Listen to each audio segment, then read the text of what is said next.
Dicas de segurança. É proibido fumar. Respeite a capacidade máxima do local.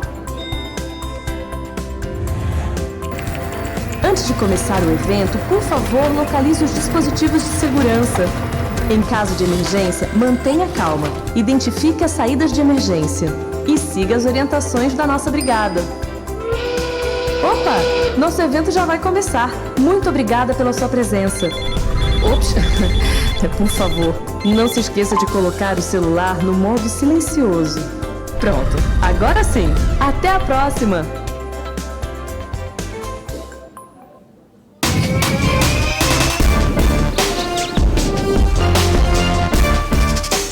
Conheça a Casa Firjan. Cursos, exposições, tendência, tecnologia e inovação para a nova economia. Viva a transformação!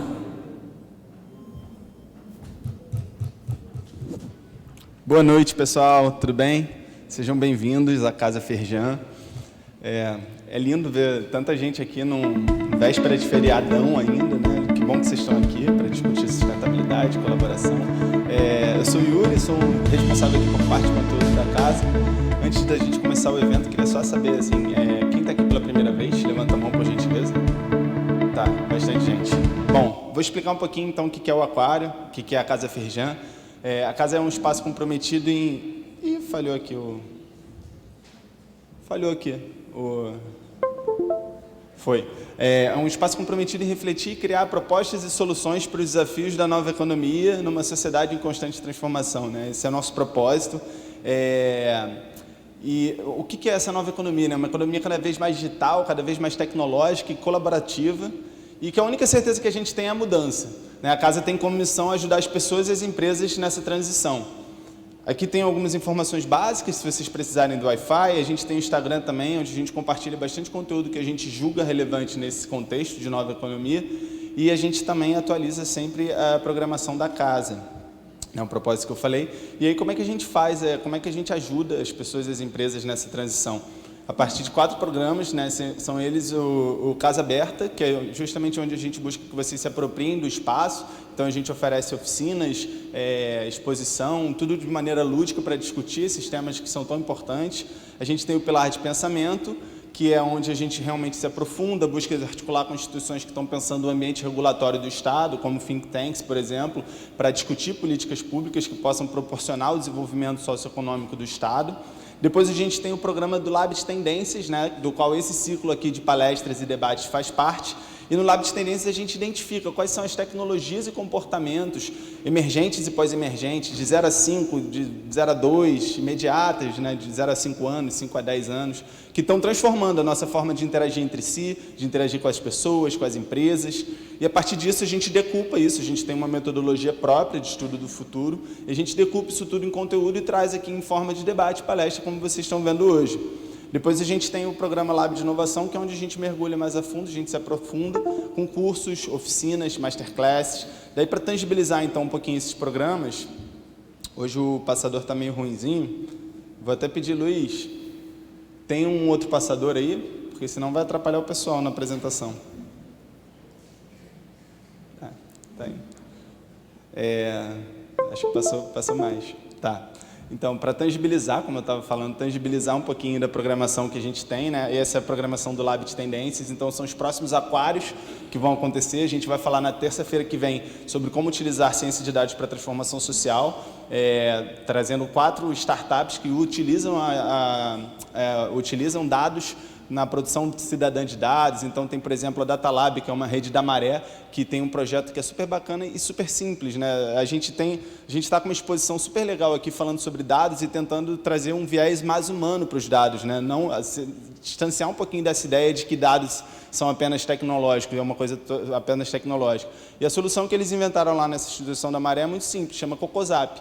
Você pega e identifica quais são as zonas que estão com falta de saneamento ali na favela e joga esses dados para o WhatsApp, eles computam esses dados e guardam lá para depois cobrar a prefeitura para que seja feita uma obra de reparo, né, de saneamento básico. A gente tem a Pluvion, que é uma empresa que consegue identificar quantos milímetros de chuva caem em cada ponto da cidade de São Paulo a partir de uma coisa super simples, um baldezinho que eles instalaram no alto de vários prédios. A gente tem a Vai na Web, que é como se fosse o Tinder do voluntariado, né, que junta pessoas que estão procurando trabalho voluntário com pessoas que estão oferecendo. Enfim, várias startups super bacanas. Obrigado, Luiz. A gente vai falar também no dia 2 de julho sobre como a comida pode ser uma experiência social revolucionária. Esse evento está super bacana, a gente está trazendo a Gabriela Capim, que é uma nutricionista que tinha um programa Socorro Meu Filho Come Mal, na GNT. A gente está trazendo também a Mônica Rocha nesse dia para falar sobre como que a gente pode reinventar nossa conexão com o mundo através do que a gente come. Enfim, outras pessoas também, o Pietrangelo Letta, que é diretor da rede geral do supermercado Zona Sul, falando sobre como que o Zona Sul está transformando a experiência do mercado numa experiência gastronômica. No dia 3, a gente traz a Kate Hayworth, que é a autora desse livro que chama Economia Donut. Ela foi descrita pelo The Guardian como John Maynard Keynes do século XXI. É uma economista sensacional e traz esse conceito de que a gente tem que buscar uma alternativa ao crescimento a qualquer custo. No dia 9, a gente traz o Marcelo Glazer, né, que é um físico que dá aula de astronomia na Universidade de Dartmouth, nos Estados Unidos.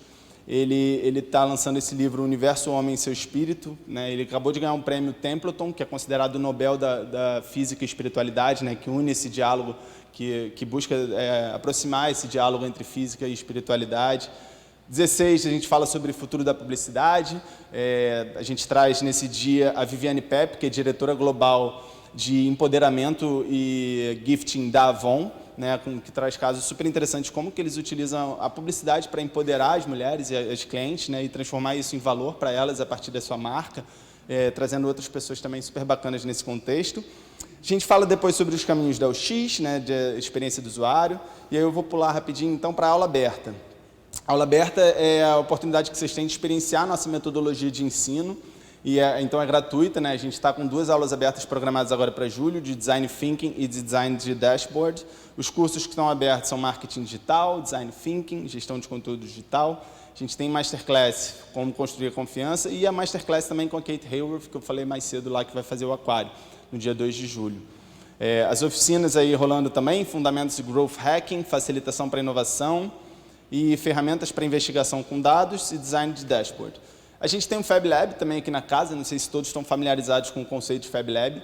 É um laboratório de fabricação digital, onde você pode, a partir de máquinas como impressão 3D, corte a laser, prototipar ideias e jogar isso no mercado com mais velocidade, mais autonomia, né? Então, isso reforça a chamada cultura maker. E aí, para que vocês possam experienciar um pouquinho isso, conhecer um pouquinho mais sobre isso, sobre essas máquinas, sobre o funcionamento dessas máquinas, sobre o que é essa cultura maker, a gente abre toda sexta-feira gratuitamente o Fab Lab, né? Então vocês podem se inscrever. Ou então, se vocês tiverem mais interesse, depois em aprofundar, alugar maquinários, produzir projetos em parcerias. A gente está com um prêmio também, que acho que vale a pena mencionar, premiando teses de mestrado e doutorado que falam sobre o futuro do trabalho e a reinvenção das empresas. De 2016 a 2019 estão elegíveis os projetos as teses que foram criadas nesse período, né? E as inscrições estão até 8 de setembro. Os prêmios vão, se eu não me engano, até R$20 mil. Então, se vocês tiverem um projeto desse sentido, ou então conhecerem pessoas, por favor, indiquem.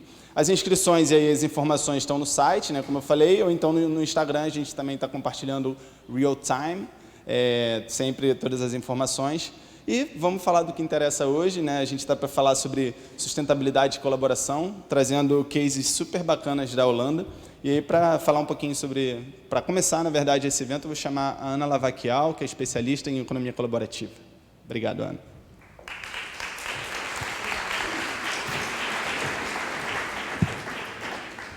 Olá, tudo bom? Véspera de feriado. Cheio. Estou muito feliz por estar aqui por alguns motivos. Um é aquele momento meio feliz e triste ao mesmo tempo, porque a gente está celebrando aqui o encerramento do Live Moon de 2019, ano que vem tem mais. Quem fez alguma atividade lá no Parque Laje? Quem esteve lá? Uau, que bom! Então, bem-vindos à Casa Firjan, esse encerramento. Eu acho que nada melhor do que estar aqui nessa casa linda, que promove um pensamento sobre nova economia. E ainda mais trazendo um assunto tão bacana como sustentabilidade. Acho que nunca foi tão importante a gente falar em sustentabilidade. A gente está meio abandonado nessa área, para dizer o mínimo. Antes de mais nada, queria agradecer aos patrocinadores. O Live Mundi só é possível porque a gente tem pessoas que acreditam no projeto. Então, a gente usa a Lei de Incentivo à Cultura, a Rede Globo e a Escola Parque embarcaram nessa com a gente. Vários apoiadores importantes. Na verdade, o Live Mundi é resultado de uma grande rede de colaboração. Hoje é possível por causa do apoio do Consulado da Holanda. Então, agradecer ao Consulado da Holanda, a KLM, que trouxe os nossos palestrantes incríveis.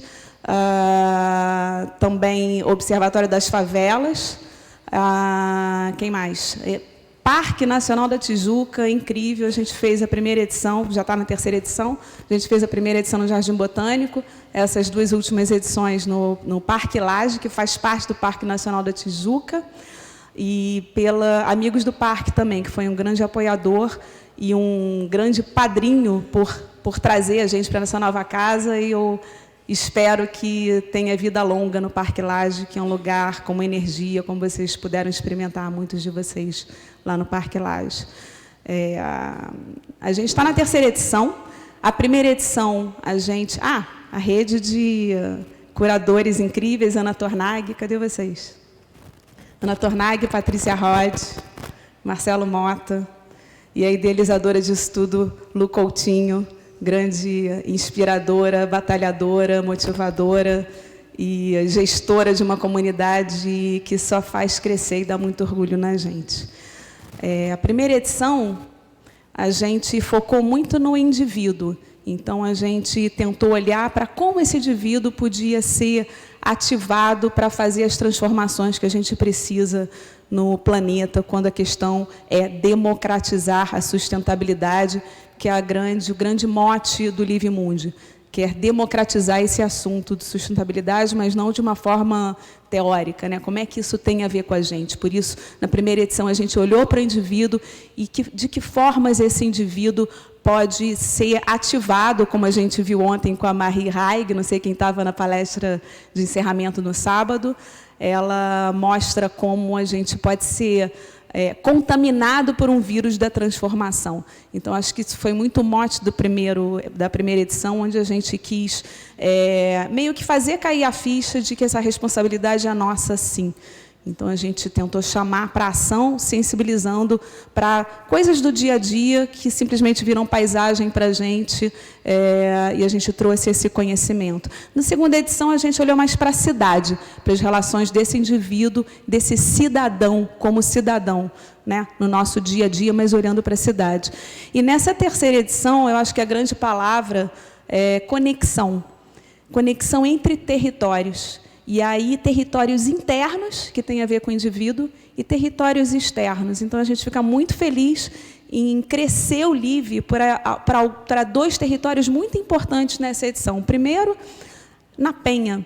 A gente, com uma grande parceria do Observatório de Favelas, a gente levou o LIVE pela primeira vez na Penha, foi super emocionante, na Arena de Cro, através do arranjo local da Penha, que olha para a comida orgânica. Sim, tem comida orgânica na favela.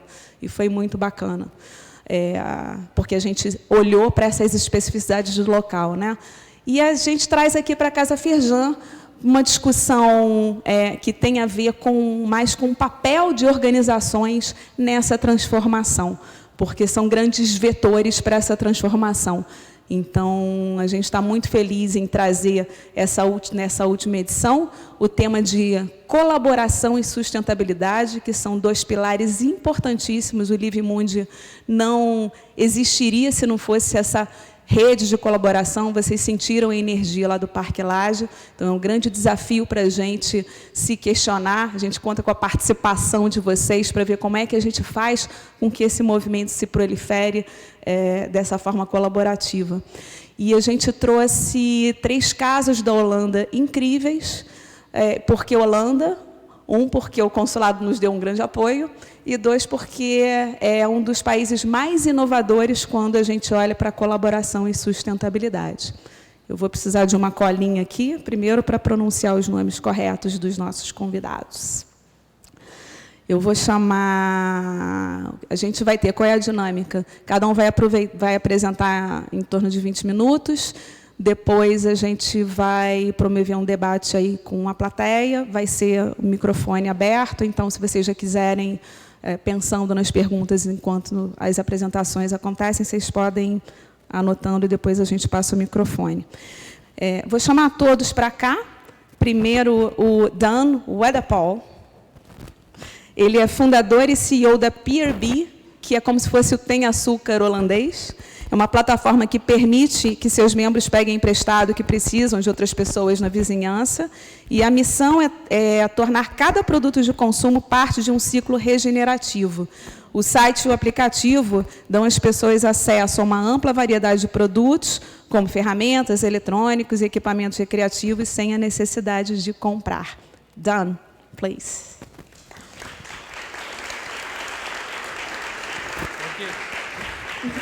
No, just see, I'm going to ask the other ones, yes. We start with a panel? No, sit here, Dan.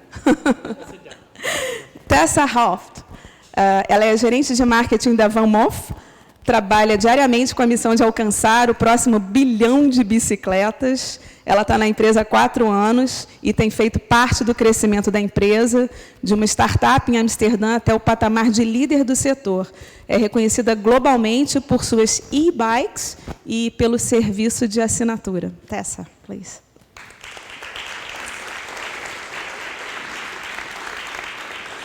Agora, meu maior desafio, Hert van Vork, cofundador e CEO da Sustainer Homes. Ele liderou a categoria Empreendedores Sociais da Forbes 30, com menos de 30 anos, em 2018. Com a Sustainer Homes, ele também ganhou o Prêmio Mundial ASN e entrou 2 vezes para Duurzame Hoog 100, é a lista de jovens profissionais relevantes em desenvolvimento sustentável. Não vou falar sobre ele,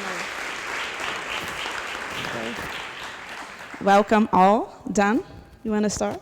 Sure.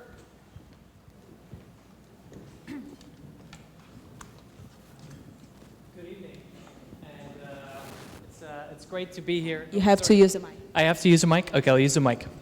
I'm actually I'm a trained actor. That's one of my earlier professions. So when I see a room, I assume I don't need a mic, but I'll use the mic tonight. I would like to talk about my company, the journey I made that I guess inspired me, what happened along the way, what things we encountered and how we overcame them, and also a little bit about what we think might be the future of sharing.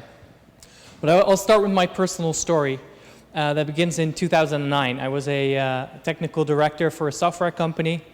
And I thought I had it all. I had a nice job and a nice house, nice relationship. And then from one day to another, this happened. My house burned down, my relationship ended, my job ended, and suddenly I was left with nothing. At first it was terrible, it was awful, but it forced me to do something. It forced me to develop a new skill, and that skill was I needed to ask for help. And when I started asking for help, I discovered that people were very much willing to help me and to share. And that actually asking for help created a stronger connection between me and the people that I asked. And so that created basically the inspiration for my company. And I started to apply this new idea, this sort of new experience to the way we live. And I started looking at neighborhoods and asking myself the question, what would happen if we would ask for help a little bit more? What if we would feel more connected? What if the walls of our homes were more open? What if we had corridors between all these houses? And I realized that if you would walk from house to house, you would see in a neighborhood like this, you would see 100 identical homes filled with identical stuff. All these American homes probably have a lot of bikes and barbecues and lawnmowers and toys and party equipment and tents and et cetera, And I figured, there should be a way to do this more efficient. Does a neighborhood like this really need 100 lawnmowers, or could 10 be enough? Because the average American home has 30,000 items, the average American consumer. The average European consumer has around 10,000. I don't know what the number is for Brazil, but I find these numbers mind-boggling, especially because most of these things sit idle most of the time. We're not using them, they're just there. So 90% of the power of the capacity of a power drill, for example, goes to waste. The average power drill can be used for about 8 hours, but a consumer uses a power drill between 6 and 12 minutes. So the rest is this just there. So what I imagined is that we would create a platform where people can access and share that idle capacity. Give people the power to connect, ask for help, and get access to what they need. So the first idea was let's just have people post questions. We'll send those out in the neighborhood, and then neighbors can respond. They can say, yes, I have that. And then when we connect them in a chat, they agree to meet and they pick it up. This was our first idea, and we figured that if we would be able to achieve that, then we wouldn't need one power drill per one person. We could serve 32 people with one power drill, and that would save an amazing amount of waste, an amazing amount of resources, an amazing amount of land use, water use, fine particle emissions, toxicity, and it would create a lot of social capital. These are all numbers here that you see that are based on sharing one average consumer product once. So that was the idea, and if here we go. Now we're going really fast. But we had to get started. And we started pretty simple. As you can see, the Netherlands can be pretty cold. Our first office didn't have any heating. It was winter. So this is how we got going. 2 guys, 2 computers, and a desk. And we took a long time developing our first app. And then when we were ready, we were excited to go and launch it, so we got ourselves some sweaters, and we created some posters. We had a little promotion team. We were serving green coffee to everyone who wanted it, and we tried really hard to get it to work, and then this happened. Nothing, and I think that was probably my first confrontations with being an entrepreneur. You have all these great, dreams and ideas and thoughts about how it will go, and then in the end, none of them come true at first. My co-founder even said, all those people who listened to our idea and said that we were crazy, I guess they were right. We should probably stop. And I said, no, let's keep trying. Let's go back to that cold office. Because the launch was a great success. We learned exactly what does not work. We learned we had the wrong target audience. We know that most of our marketing methods are terrible. We now know that people don't understand our app and which parts they don't like. So let's keep trying. And we developed this cycle of trying things. And so we would build things. We would measure the impact of what we had done, and we would try to learn from that. And bit by bit, that helped us to develop a working platform until one day we had the first transaction. We were very excited. The first 2 people actually borrowed something. These are real pictures of our customer 1 and 2. This here is Ruben. He's an artist. And he was working on a wooden sculpture and he needed a saw. And Danielle owned a saw. And to us, this was amazingly exciting. Like, everybody had told us that we were crazy and that nobody wanted this. And we could tell them, well, at least 2 people in the world want this. But it turned out it was more than 2. It's more and more people in Amsterdam started sharing. And then after a while, we even were able to get more and more people to share. This are some of our members in San Francisco, in an article by the New York Times about the people that were sharing through our platform. And we started to notice that this is actually what a lot of people wanted. We ran a crowdfunding campaign a few years ago, and in just one weekend, we were able to raise 2 million euros to continue building the company. And it's now it sounds like an easy journey, and this is where we are today with our marketplace turnover. But this was not established in a single day. If you look back at this timeline, then you see this is only over a year of data. We actually spent 5 years discovering and testing and trying to figure out the entire model. Not only how to get people to actually get together and borrow things, but also how to monetize and how to grow that business so that it could be sustainable in a financial sense. So nowadays we have 1 billion euros worth of products on the platform, which sounds like a lot, but it's only 0.02% of the money that we spend every year globally consuming stuff. So we are not there yet by far. We need to grow much faster and much bigger if we want to address this overconsumption. Because if we look at the speed that the world is consuming resources right now, then if we start consuming like every American, within 10 to 20 years, all the resources will be depleted. We will run out of things resources to make things out of. So how could we rapidly have that impact? And that's something that I've been thinking about a lot. How can we create change at a rapid pace? And I believe that the answer is not the ways that we developed during the Industrial Revolution, the linear model, where things grow in a linear way. I think the answer is platforms. And I think we can already see a bit of the dawn of what platforms can do, how they can transform entire industries.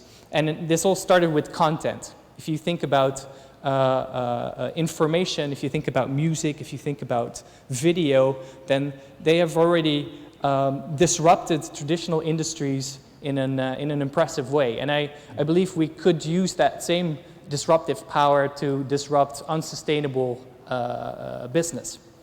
I'm curious, how many of you have bought an encyclopedia in the last 5 to 10 years? Yeah, that's.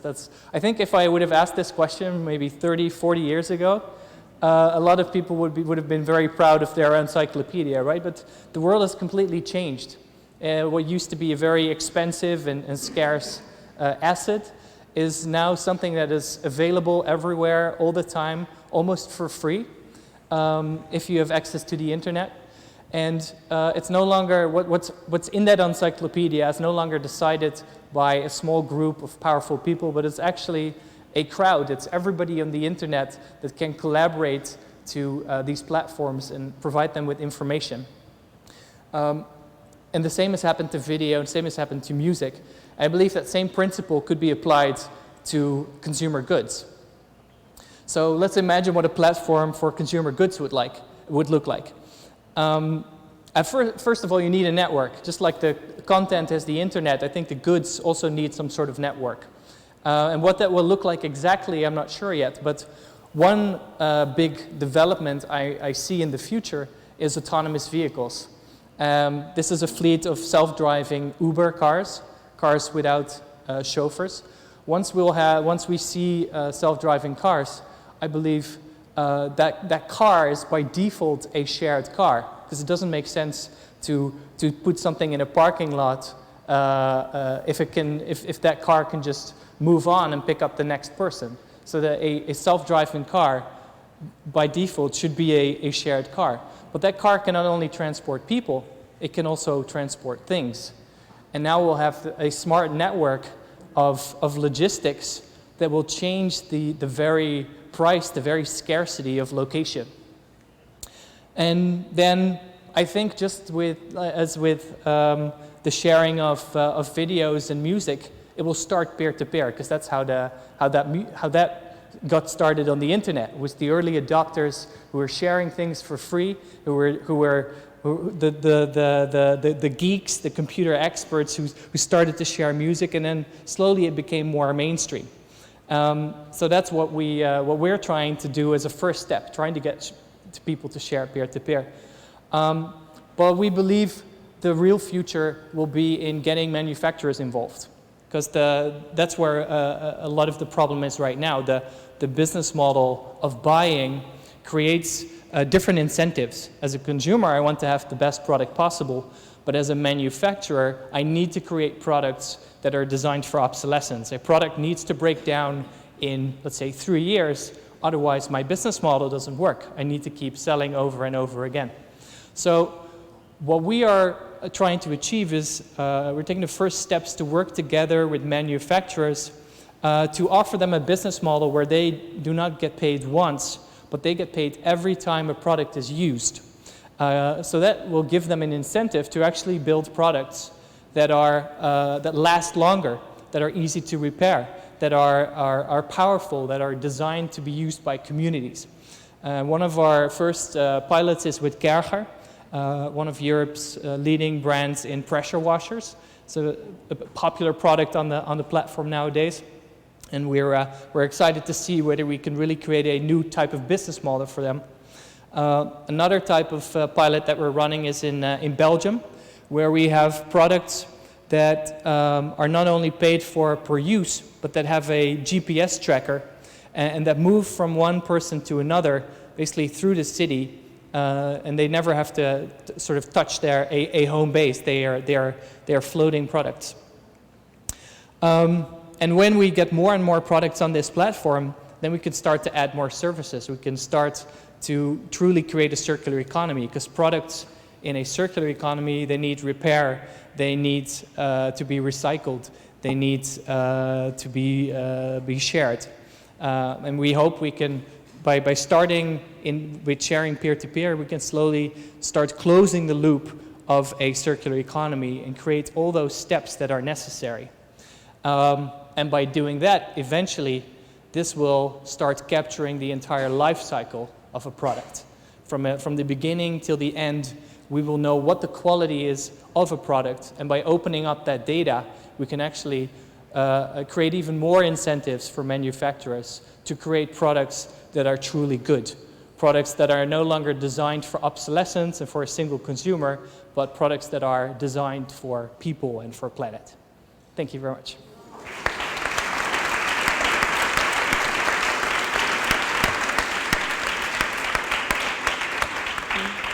Thanks, Dan. Thank you. Tessa, your turn now, please.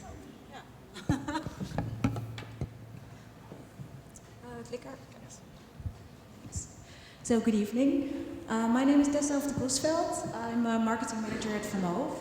Vermove is a company, we only exist 10 years, and I arrived 4 years ago already. For Vermove terms, that's super long. So I arrived as a marketing intern on a non-existing marketing department, and it was a company, it was this tiny startup that sold bikes and had really big dreams to get the next billion on bikes, and we wanted to create the ultimate city bike, and it was amazing and people liked us, but the problem was we had 15 models, and you think, oh, 15 models is nice, but because then you can serve many people, but it wasn't right. We had 1,000 dealers, but also having 1,000 dealers doesn't mean that you sell billions of bikes. We were only with 10 people at the head office and 20 people globally. So now it's 4 years later, and we got back to the drawing table and looked at what was really important for us. So we figured out that going higher in numbers, creating more bikes and having more dealers wasn't the solution for the thing that we wanted to reach, and that is getting the next billion on bikes. For us, it was really important to get focus again and focus on this and not on those numbers. So instead of 15 models, today we have only 4 models. We have 2 electric bikes, 2 smart bikes that are bikes that just ride. And we have them in small and bigger models. So we got all the crap and got back to the core. And instead of 1,000 selling points, we flipped our business model and we went to direct selling, direct to consumer. So instead of 1,000, we only have 10 point of sales at the moment.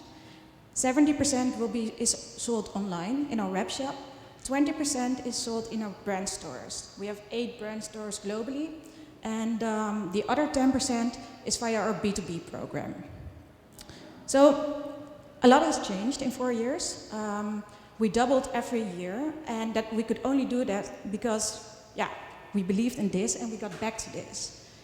And yesterday I went to Maria's workshop, and I got from my hotel, I got in an Uber to get here. And this was really a reality check for me, because I live in the Netherlands, I live in Amsterdam, we sell in many cities across the world, and we know that traffic is a problem and that cities are tough. But yesterday I faced reality again. So I made this really nice picture, and I only had to cross 4 kilometers. 4 kilometers. Like in my head, that is just, I always count in bike rides. So 4 kilometers on my ride is like 10 minutes or something, maybe 15, it depends on the mood. But yesterday it took me 49 minutes to get here. And it was nice, there was like a television in the car so I could watch some soccer. And the Brazilian ladies, they won against Italy, it was nice to know, but still, I couldn't get over it. So I arrived here and I met the team and I was like, guys, it was so weird. I was in the car for 50 minutes and it was only 4 kilometers. How? Why? This is so strange. And they were like, oh yeah, well, it's so busy around here in this area. It's always like that. The schools are out. It's normal. And then they went on and I was like, sorry? This is normal? I don't want to be in a world where I'm always in cars, where I'm always in traffic jams, where I always have to wait for other people, because I feel totally out of control. Totally, I just want to go to the place where I want to have fun and not spend I don't want to spend that time there. Because if I was on my bike, I had 30 minutes left. And what can I do with that time? So I didn't have really answers for that 30 minutes, but even if I was watching like a shitty Netflix show, it was fine because it was my decision and it was not someone else's decision. So that really got me thinking again. And for me and for Vermove, it's so important that you get back in that position where you have the freedom to go wherever you want to go. And wherever you want to go. Because, cities nowadays, cities are tough. And I live in Amsterdam, it's a super small city, you cannot even compare it to Rio, but still living in Amsterdam is getting tough as well. We have traffic as well, it's maybe different, but we do have traffic. And we do have more people moving into the cities, and that's happening globally. More and more people are gonna move into cities. That means that the prices of houses are gonna rise. No one can afford it anymore, we need to move to the border of the city, and then what happens? You still need to go to your job. So you come in this crazy dilemma. Okay, am I gonna sit in a car all day? Not all day, but am I gonna sit in a car twice a day, stuck in traffic jams, look just like the other people sitting alone in their cars? Or am I gonna take a metro and be around sweaty armpits for like an hour? Especially in my case, because I'm quite tiny, so I'm like standing there, like sniffing other people's bodies. I don't like that, but that's the position where we're in now, and we don't like that. We think it can be so different. So we want to put you back in that position where you have the freedom, where you can choose where you want to go, whenever you want to go. And therefore, that you can outsmart the city. You can hack the city. You can be smarter than the city. Why do you need to listen to someone else? Why do you have to be on someone else's schedule to wait on that metro or to make sure that you cross that one bridge before that distance, that time, because otherwise you'll get stuck?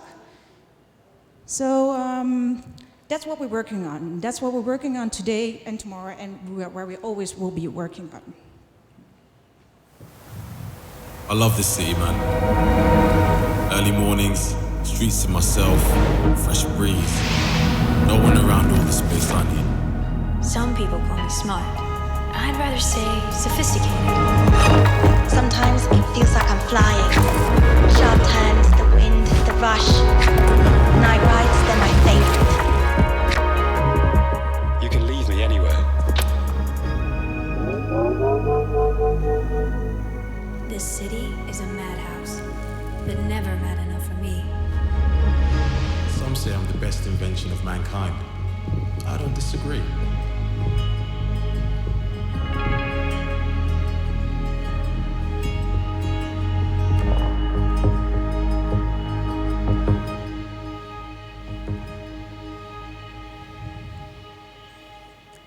So this is just an example to show what we think that the future could be.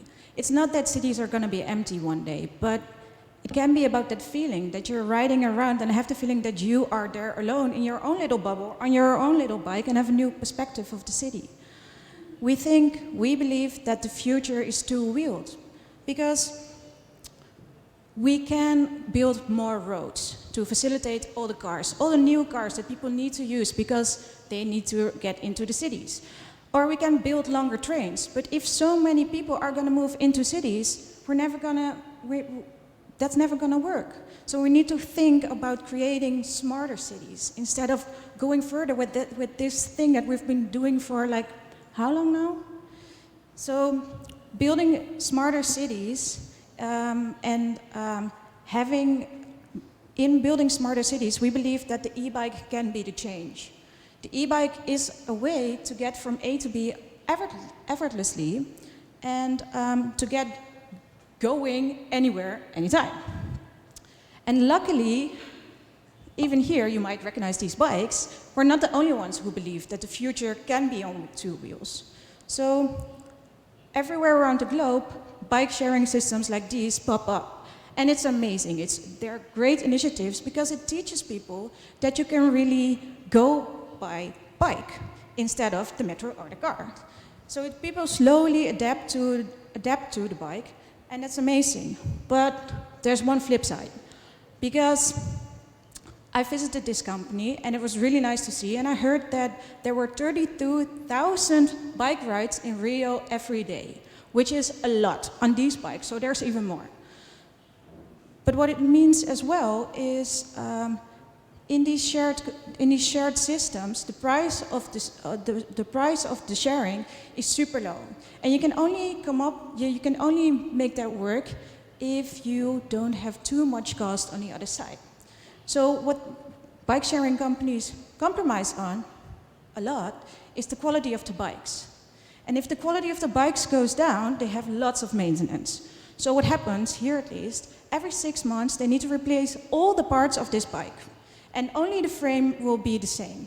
So this company, they started in 2017, but they already had to throw out the whole fleet one time. So that's in like 2 years, everything has been gone. And that's not only because the quality of the bike could be higher, but it's also because ownership. Because people don't feel, if they just loan the bike, they don't feel the ownership for the bike. And there's this thing with people that if you don't feel like an owner, you don't care enough for it. And that's a really sad story, but it's true. And then what happens? So this is a real picture. This is happening in China and probably in more places in the world. Because if the quality isn't that high and you need to change, you need to maintain the bike and refurbish it and refurbish it and refurbish it. At one point, it's cheaper to throw the bike out and just get a new bike. And then they end up here. So we thought this is a really sad story, because it's amazing that people see that you need to get people on bikes, but there has to be a way to overcome this. We as VanMoof, we create high quality, high tech bikes, and we try to create the ultimate city bike. And we do that by tackling all the barriers that you might have to not ride a quality bike. And that's many, but most of it's price. But as I just said, if you want to make it affordable for everybody, yeah, you have to compromise on something, but we don't want to compromise on quality. So we had to come up with a system to overcome this thing. So last year we flipped our business model. Instead of only selling bikes, we created a subscription model, VanMoof Plus. And we launched VanMoof Plus only on our smart bikes, for now. Oh, mag ik? We all know the disposable economy is ruining our planet. So at VanMoof, we made it our mission to build bikes tougher and smarter, so they stay on the road longer. Now that we've shaken up city bikes, it's time to shake up our business model. We believe in a model that drives us to make even better products. Bikes that last are cheaper in the long run, and we're going to prove it.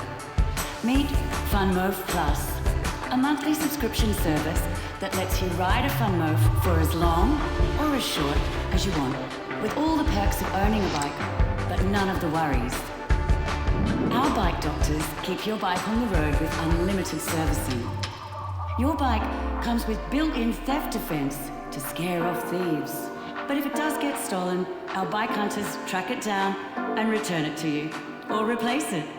And when you travel, there's always a spare bike waiting for you in every VanMoof brand store around the world. The future just rolled up. Jump on. So when we launched this, people were confused, because we are this premium bike brand that creates high quality, high tech bikes. We have all these crazy things in there. We have developers, there's a computer, there's a cartridge that you can pull out and pull in with all this crazy stuff. So why would we even think about making it super cheap? Because this bike, the smart bike, retails for 900 euros.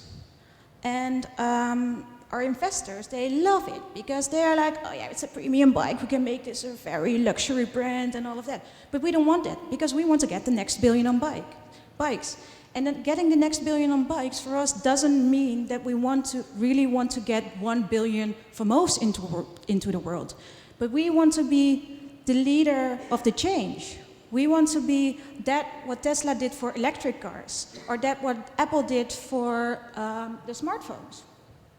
So this is one step into that direction. Now you have the choice to buy or to subscribe to a bike. So you can buy a bike for 900 euros, it's all yours, you can put it wherever you want, you have a warranty on it, but the servicing, you need to pay for that yourself, and we have a peace of mind system, a theft protection system, but that's also an extra. And that's 900 euros. Or you subscribe to a bike, it's 100 euros up front, and then you pay 25 euros every month. So it's a super low investment, but what happens is, well, we do the maintenance for you, and you get even theft protection. So you don't have to worry about anything anymore. And it sounds very unbalanced. But the reason why we do this is that we truly believe that we create bikes that last. So, and why, if we believe that, we can convince you that this is the best bike and it will last for 10 years, and that the risk that you take if you buy it for 900 euros, that you will be fine. But saying that is something different than really showing it. So therefore, we decided to take the risk ourselves. And by taking the risk ourselves, we have this incentive to really make bikes that even last longer than that. Because if they don't, it will hurt us and will cost us money. And that's obviously not something that we want. So in this way, it's a win-win. You ride a really high quality bike, and we get the next billion on bikes. So even when your bike gets stolen, we will hunt it down for you. We have this service called Peace of Mind, because we know that for people to buy a bike, the biggest worry is that the bike will get stolen, especially when you have a bike for like 900 euros. And in e-bikes, the price is even 2,800 euros. So we came up with Bike Hunters and this Peace of Mind service. If your bike gets stolen, we will hunt it down within 2 weeks, and otherwise we will replace it. So, and that's something that we can only do because we own the full circle. We have the techniques, we have everything in-house to really find those bikes back. 75% of all the bikes that have been reported stolen are found back. And that is now about 1,000 bikes already. So 17 of my colleagues are going into the world every day to find back those bikes. And the 25% that we cannot find is not because they couldn't find them, but they're locked away somewhere, or it's getting too dangerous. And those people just get a replacement bike. And the replacement bikes come from the cancellations on the subscription. Even though that's only 1% now, but that slowly will grow, and then everybody will be happy. So the subscription for us is not only about the bike, and it's not only about overcoming those problems, but it's everything together. It's in the design. We design 90% in-house. We design and produce everything. It's the brand. It's the way of selling, because we do direct to consumer. We know the full circle. We know who our customer is, instead of dealers that don't know who their customer are. It is about the surfers or bike doctors, and it's about the tracking, the theft defense in there. We have alarms on the bike. It's that, combined with the bike hunters. It's this bigger picture that makes you feel that you don't have to worry about it anymore, because we take care of it. And that's now, everything has now changed for us in the bikes with the subscription, but this is only the beginning, because this is for the regular bikes. Soon we will move this to the electric bikes, and the electric bikes are really the ones that can take over the world. Because even here, where you have hills, where you have warm weather, and where you have distance, and not that 4 kilometers, but real distance, you need an e-bike. And an e-bike retails for 2,800 euros, which is a lot of money. But if you can have that for just 50 euros a month, it will become a substitute to your car or to your public transport. And it gets you there faster, fitter, and happier. So why wouldn't you? Why wouldn't you even try? Companies in the US and in Europe have already found this out. So we did a soft launch with bigger companies to make their employees happier. Everybody gets stuck in traffic. Everybody is complaining about their commute. So they are offering them the opportunity to get on an e-bike. And what we've seen now is that the change is slowly starting. So these aren't small companies. These are the Microsoft, Deloitte, it's even Tesla. Tesla, a car company, believes that people need to park their car outside of the city and do the last piece on an electric bike. And if brands like that keep on believing in e-bikes, then we really can make that change. So of course it's about you and me, but those bigger companies can really move everything into a direction where we get more bike lanes, where municipalities are even listening a little bit more to make roads safer. So slowly we're growing and growing and growing, and hopefully we're not at that 500 bikes anymore from 2015.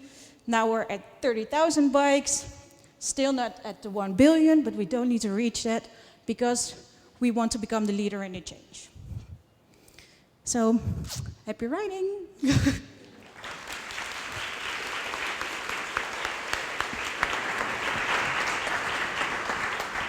Thanks, Tessa. Gert. Good evening. My name is Gert. I have two questions. Who read an article or a book on innovation in the last year? Can you raise your hand if you... There's not a lot of readers here? Okay. Who lives in a house? Only a couple of people. Okay. Well, most of you are my target audience for tonight then. Because I'm the founder and one of the founders and CEO of Sustainer Homes. And we believe that it's time for a radical change in making the way we build and design houses much more sustainable. But this talk tonight is also about innovation, which is, I think, for me personally, a word that is almost used as much as sustainability.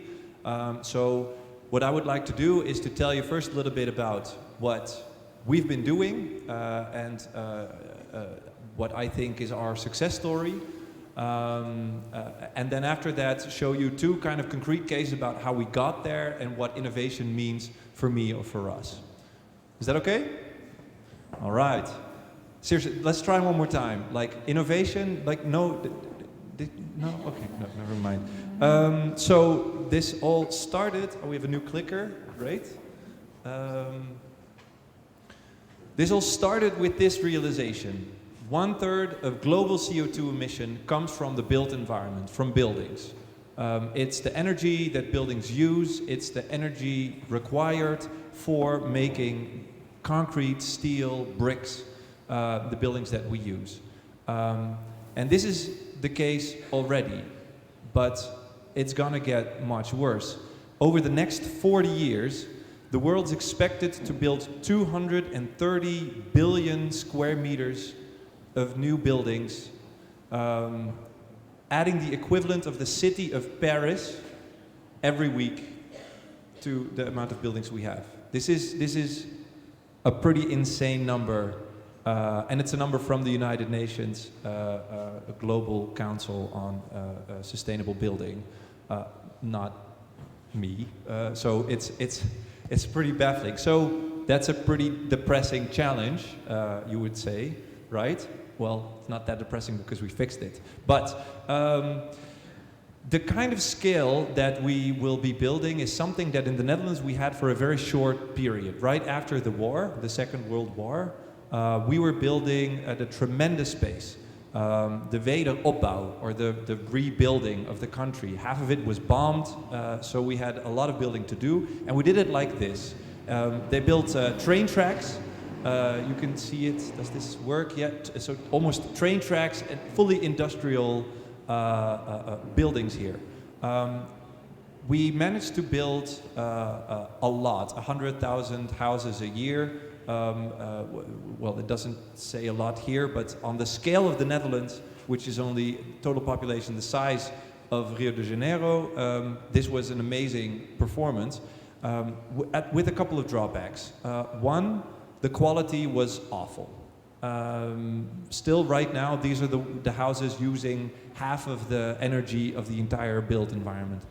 Second, you could choose anything you want as long as it was this exact brick. There was no choice, nothing custom. It was a repetition all the way through. So in terms of quality of housing, it wasn't the quality of spaces to live or the quality of the houses themselves. So right now they have to be torn down and replaced, luckily. This idea, oh yeah, and the sustainability, of course, was terrible as well. So still, in the Netherlands, when you're talking about changing the industry, then people that work in building are saying things like, yeah, but if you want to bring sustainability and mass customization, more different types of houses to people, it doesn't work. It doesn't work in industry. This is the only way that you really can scale things up.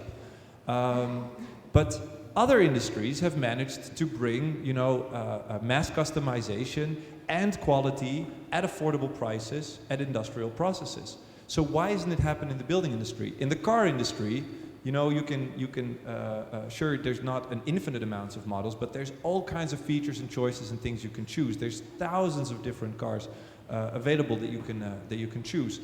Sneakers, you can order with Nike, your own custom-made shoe that is still massively produced for an acceptable cost.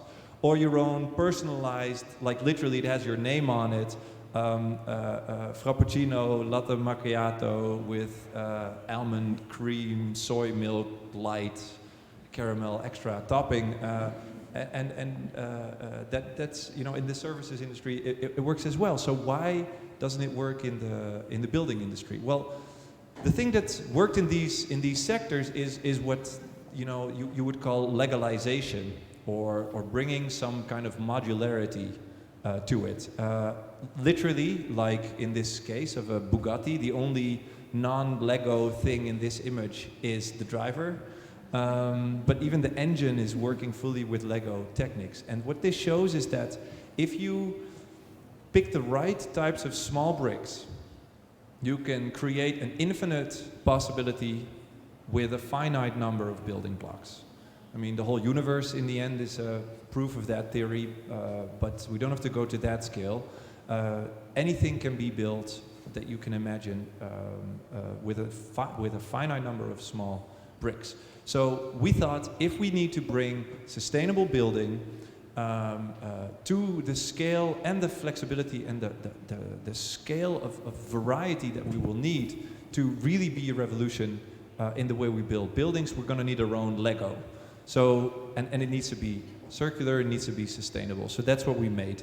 Here you see how that kind of works. We take finished trees. The finished trees are peeled into plates. The plates are then assembled into bigger plates. Then they're brought to the Netherlands. There they are milled on a CNC milling machine to the millimeter exact into puzzle pieces. And then those puzzle pieces are slowly assembled or quickly assembled in a factory in our Lego, which kind of looks like this. Then they're transported to the site. And within a single day, the house is placed on location and is finished. Anything from for a couple of weeks to even one day, so you can enter there. Yeah, that was me right before I went to get a haircut. So that's it. That's the Lego we created, and it's pretty big Lego blocks, 3.5 by 5 meters, and but we also have a half module. And together with that, we can create all kinds of very nice architectural designs. So in the Netherlands, it's very important to have a pitched roof because that's our traditional houses. If you've ever been there, then that's still the way that people would really like their house, because they believe no one wants to live in a house that doesn't. In some way we're very international people, but in some way we're also very closed-minded. But anyway, houses are emotional things. So we have about half the company are architects that are designing for private clients to translate their wishes for their house, for their family, for the way they want to use it at their location, into a beautiful custom design that uses this Lego system, so a finite number of blocks. Most of the material we use on the outside is wood at the moment, but you can use any kind of plate material that you can, like you see here, which is a kind of a concrete look-alike composite, but it can be anything. We can use fake bricks if you want to, but we like to use wood all around, because maybe it's good to say there's a lot of wood in the world, and wood takes CO2 from the atmosphere, and it's the only truly replenishable, sustainable building material that we have that could keep going forever and ever.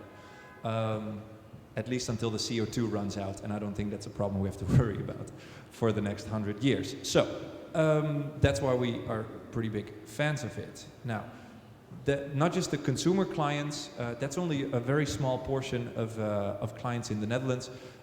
In Germany and the US, that's the main markets, but in the rest of the world, most people live in neighborhoods that are not built by individual houses. They're streets developed like this. We're working on a couple of projects like that, or in more apartment buildings and high-rise. So here you see a typology that typologies that we're working on now that we could use with the same module that we have at the moment without having to make any further alterations. So we're in the process of setting up projects now for the first high-rises and streets. So we believe that the cities of the future could look something like this. This is not a Sustainer Homes image, but I think it captures the imagination very well. I personally would like to live in a city like this much more than in the concrete bricks everywhere. But yeah, even if your tastes differ, then we'll just add some other colors on the side. But we ran into a problem in this whole process. All this customization, it worked with the Lego, but still there was like 1,000 different small changes or custom decisions that we needed to track. And not just that, in the building process, from going from a design, you need to get a permit, so you need to make all kinds of elaborate drawings for a municipality to check, and then a contractor or builder needs to have all sorts of technical information about every little corner. Luckily, the built environment is very regulated, because if you don't regulate it, buildings collapse, so it's a good thing, but it means that in the design you need to make thousands of decisions, and they all need to be put on paper very elaborately. So within no time, we made all these beautiful different designs, but we had this tremendous amount of paperwork to cover. So what we noticed was that because our Lego was quite simple, it was possible to create software that could automate more or less everything but the creative design process. This video is not a substitute for a creative design process. I can give another lecture on generative design and using algorithms to replace creativity, but that's not my lecture today. This starts after the creative part is being done, and that's what you'll explain. So this is the software we created, where you see on the left side the architect playing around with different shapes, and on the right side just different types happening. Now, in this case, we're building a little street of 3 houses. It's now starting to slowly take shape. Of course, a budget is very important. So right now, the budget is already counting. So the architect knows exactly what to change and what to take into account. The architect put the windows in, and you see them coming up there already. And now the architect is putting in the different floors. Here you see the staircase happening with green and red bullets showing whether the staircase meets all the regulations. So if it doesn't meet the regulations, it will give a red flag, so you will change everything, which means that it becomes a lot easier and a lot quicker to check the design and make sure that it meets all the regulations. Well, here's some the bathroom taking place, and yeah, putting sinks in and the shower and everything. And this model in the background has all the information that you need in the whole building and designing process. So as soon as this drawing is done, you're pretty much ready to start building. So let's add 2 more buildings here. All of a sudden you see that the cost is lowering because there's less facade in the building now. The architect is labeling all the floors so that it automatically starts checking whether a specific place has enough daylight coming in, and whether the ventilation is good enough to supply sufficient ventilation. You want to have more ventilation in your bathroom than in your bedroom, for example, for obvious reasons. And then the facade design, so here you see a combination of wood and a white blade material that gives it a very fancy modern look. An overhang, so you keep out the sun, and there we go. In half an hour real-time video, the design is finished, and here's the drawings for the permit so that you can go to the municipality and say, I would like to build this, please. Can you check if it meets all the requirements? With window frames and all the dimensions, the plans for where the ventilation should go, what exact windows to order, and basically the output of this model is what you would get at IKEA. Not just for the permit, but also what you would get at IKEA if you want to build a Billy closet or any other furniture. A set of drawings like this, and the instructions for the robot to make the puzzle pieces for your unique house. So in this way, we can actually make the whole building process so much faster and easier that it's not a big hassle anymore to create unique homes for everyone, rather than having to copy-paste it, because this process takes months and months and months. And this way we can realize our ambition, which is to have a building system that allows any architect in the whole world to design with it, allow any contractor to build it, and allow any resident to enjoy it because it meets their specific requirements. Oh yeah, and very important, our main idea is that they should be able to do this whether they find sustainability important or not. I believe that luckily most people in the world find sustainability quite important, and that overall point is going up, no matter how many corrupt officials in the world are trying to move it the other way.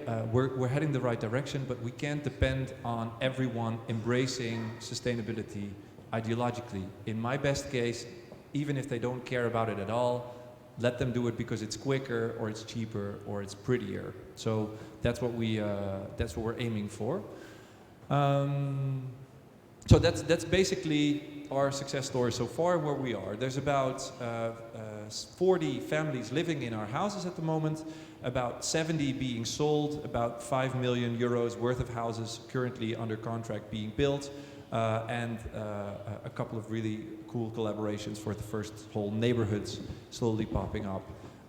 Even the first potential projects internationally are under advisement. So moving to the innovation part, because that's a really cool story, but it took us quite some time to get there. And we made a lot of mistakes underway. Those mistakes started when we started the whole idea, which is when we entered an accelerator program where they taught us the lean startup. Who has heard of the lean startup? Awesome. So you know this cycle, the build, measure, learn cycle, which means that the idea is that you need to build something and then just confront customers with it and get the learnings as fast as possible. And it's not the rigor, the scientific mindset, it's the quicker you go through this loop, the more chances of success and survival you will have. Great idea. We started testing this. So when we had our first prototype, we made a list of all the things that we should improve and started improving them. So within the second building, we had another list like this, and we started making new improvements, and every house had lists like this from all the people involved. But of course, we were not the ones building it soon. We were building together with suppliers, we were building together with different clients, with different building companies and contractors and different municipalities. And every single house was a fully new type of building system. We iterated every single house, but because buildings are not software, they take about 2 years from beginning to end. It meant that after a while we were working on 20 clients simultaneously with 20 different building systems, trying to figure out which little puzzle piece had to go where, and everyone lost track of everything. So the contractors got extremely annoyed and angry with it, that's kind of the idea. Like when the learning here for us was, okay, you know, innovation is great, you want to iterate as fast as possible, but when you're involving a lot of people and you're collaborating, there is such a thing as going too fast. And if you don't take the time to take them on board with you, you're going to lose them halfway. We lost some of our best collaborators in our last moves towards this new software because they said, look, you've been saying that all the issues are going to be solved in the next version, and there was always new issues, so we're out. We're not believing in it anymore. So we had to find new partners and do this stuff again. So it really showed us that even though you can be extremely quick, like Eric Ries and this Lean Startup says, in iterating new solutions, that's awesome. But if you don't take your partners with you, you're going to lose them halfway. And that's not just the people, it's the clients as well. So in the end, we did a crowdfunding. It's like only a third of your crowdfunding. But to make sure that our engineers had some time and some pressure relieved from them to actually do a lot of more innovation in one go and implement it in one version. And now we're learning a lot more about managing the pace of innovation to go like that, and we're just learning about that right now. Second lesson, second case that I would like to tell you about is a little bit more about the origin story. The first idea that we had about radically changing the world was actually this. It was a second-hand shipping container with windmills and solar panels, and it would not be connected to the grid. It would have rainwater filtering and a battery, and all the energy would come from sustainable sources, so you could literally unplug and play and live anywhere. We thought this was really cool. I'm a sociologist by background, so I thought this is amazing. And it's completely sustainable. It's awesome. Everyone needs this. So we entered the accelerator, got 15,000 euros of funding, and made it famous. People loved the idea. They were extremely excited about it. So we thought this radical idea, it's resonating. It's touching something. Live like a god wherever you want. Don't need anyone. And we thought, okay, this radical approach, that's the way. We're triggering it, and we're changing the world, and we're going to be the next unicorn company. Let's go to Silicon Valley. Fast company, 1 million people reading it every time. Try shipping container houses. Design boom. We made it. We made it. It was awesome. Except no one bought one. After about half a year of being in the press everywhere and me feeling like a famous person, we were wondering why did no one buy one? And well, there's a couple of reasons. We didn't really meet mortgage requirements, for instance, and we didn't meet building regulations. And it was way too expensive in practice, and no one wanted to build it, so we had to do them all ourselves. So then one guy said to me, we hired a new kind of salesperson, and he said, look man, you're trying to stuff your radical idea. It's like a salami. You're trying to stuff the whole radical salami down their throats in one go. Sorry about this very explicit metaphor, but you've been reading a lot about innovation, so I feel like I need to give you something that you can remember. This is the salami theory of innovation. Yeah. So he said you need to slice it up in small pieces so that people recognize it and are willing to eat it slice by slice. And before you know it, the whole salami will be out. Cool. You add some blueberries and some peanuts, and it's fine. So you need to make it accessible to people so that they realize what's going on. Now, of course, you know, the metaphor is quite simple. The container was a fully different method, and we needed to just talk to all the people in the traditional chain and see the problems that they were struggling with, that what they were thinking about, what they needed in terms of a solution, and then combine those things in the product. So one of those major things was that no one believed that the system could be so quick in the assembly. Especially in the newest version. So we said, you know what, we'll do it ourselves.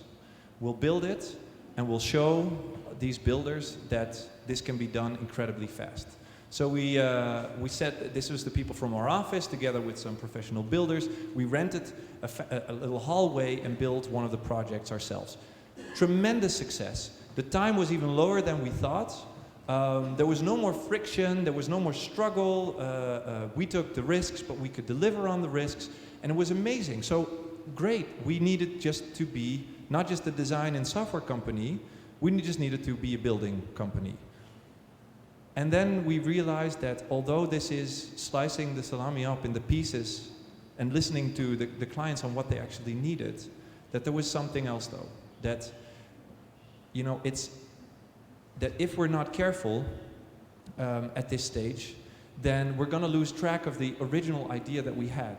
You know, you should balance trying to do a radical thing in one go, but also not go the other way completely. If you only listen to what the status quo people are saying, you're going to end up with something that is not innovative at all. You're just going to be reproducing what people already know. So, you know, the important thing is not just you have to chop it up in small pieces, but you have to keep in mind your salami on the horizon, right? The thing that you originally wanted to achieve. And our salami in the end was that we are building a system that any architect and any contractor wants to work with. And if we can only solve it by being that contractor, then the mission has failed. So we'd rather keep on struggling. So that's what we did. We looked for new partners, new suppliers, and it worked.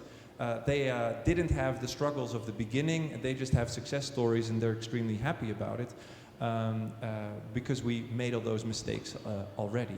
So yeah, the second lesson is, you know, keep in mind your salami on the horizon. Yeah, that would actually be everything I wanted to say. We're about 20 people ready to change the world. Our platform is more or less ready to bring it to Brazil. We've got a lot of trees here, so and they grow very fast. So if you're ready, we're ready, and let's build some sustainable houses. Thank you.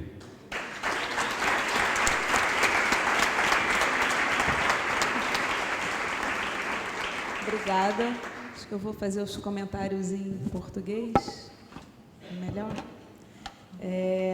Eu vou fazer um breve resumo e alguns comentários do que eu observei, levando em conta que nossos principais temas aqui são colaboração e sustentabilidade.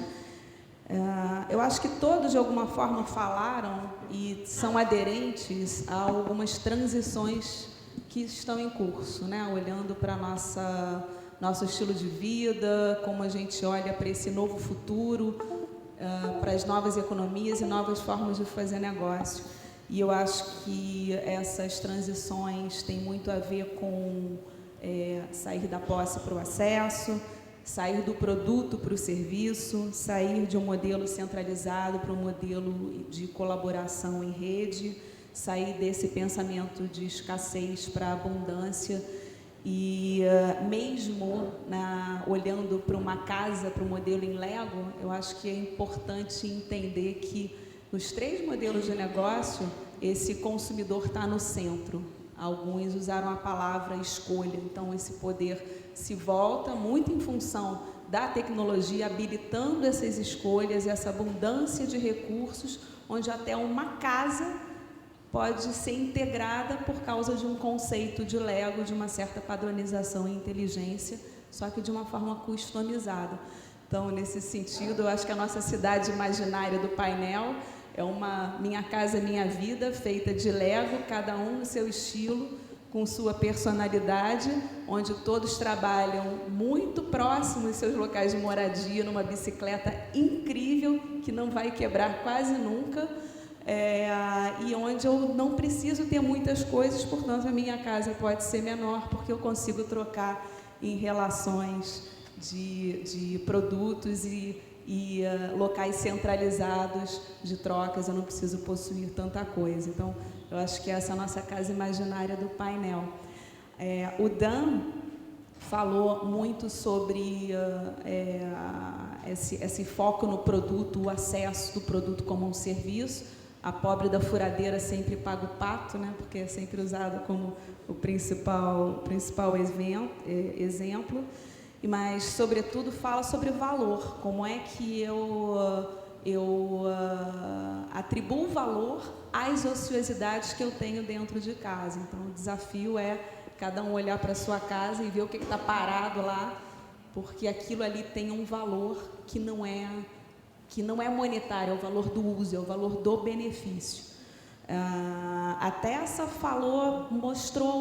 sugeriu um novo modelo de acesso à bicicleta, que é um pouco diferente do que a gente acha de compartilhamento, né?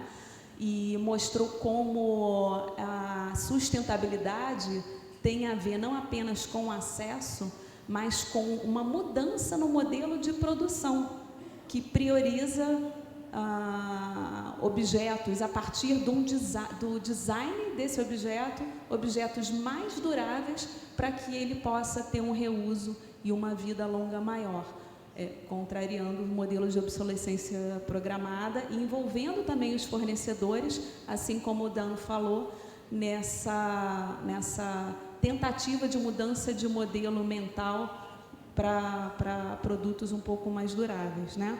E o Gert, né, sugeriu essa incrível teoria do salame, que também tem a ver com colaboração, é um salame colaborativo, porque para a gente fatiar o salame, a gente tem que entender quem é bom em fazer cada parte para que no final ele seja empacotado de uma forma que faça sentido.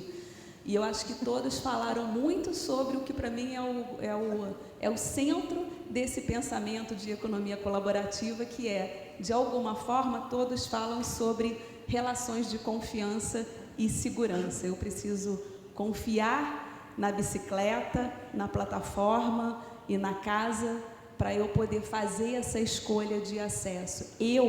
Nós consumidores, fazermos essa escolha de acesso, né?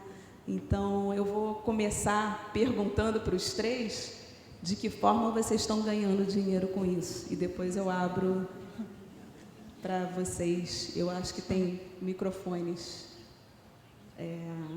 nas laterais. Tá bom? Shall I start? Well, we have two types of interactions on the platform. About 50% of the people share their items for free because they want to help out a neighbor. And we charge a fee to ensure that transaction. So if anything breaks or goes missing, we guarantee that that is solved. And in about the other 50%, people are renting the items and we charge a commission.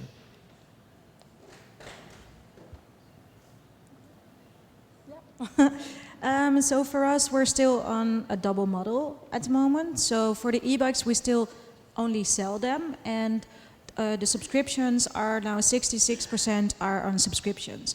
So by selling a bike, it's easy. We already get the money in immediately. But with the subscriptions, it's a different problem because we need to pay everything up front, and the only reason to really do that, we don't have enough cash flow to really cover that. So we can only do that by investors, and having great investors behind us who want to be in charge of that as well and want to take the risk with us to really make sure that more people can get on the bikes eventually. So they help us with the capital to get going. We sell designs to the client, which is someone like you or me buying a house or a project developer. And then we sell more or less the drawings, the building drawings, to the contractor if the building is going to be built. Questions? Perguntas?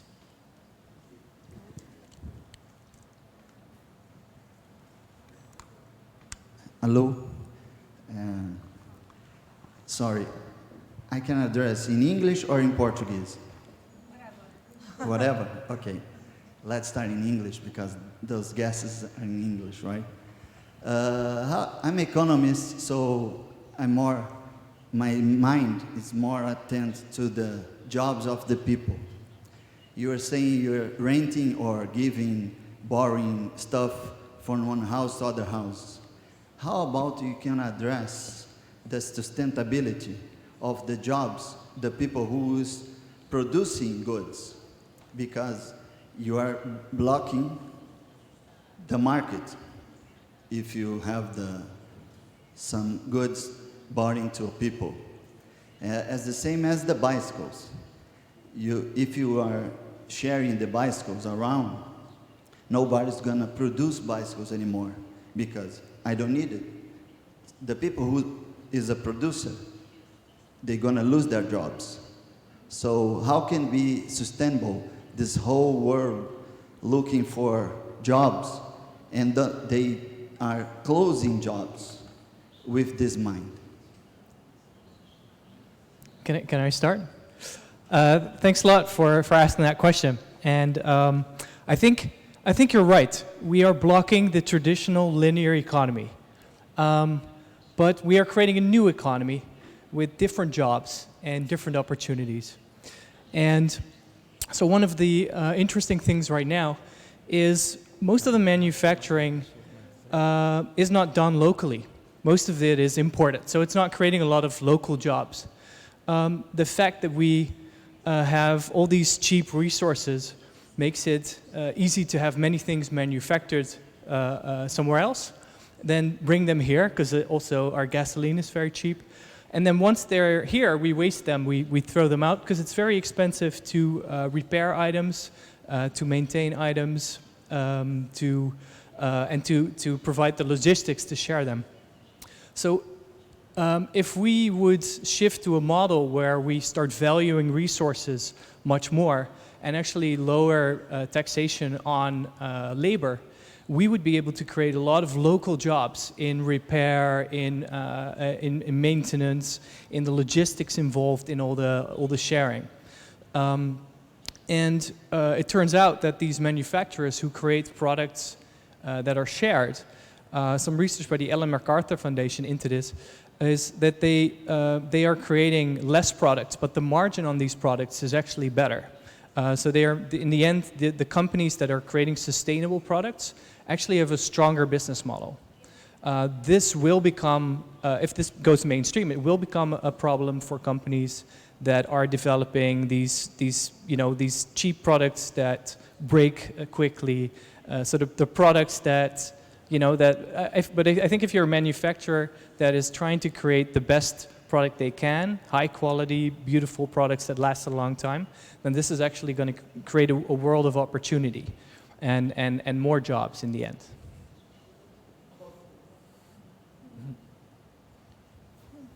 Thank you. Can I respond? I think it's a crazy question, to be honest.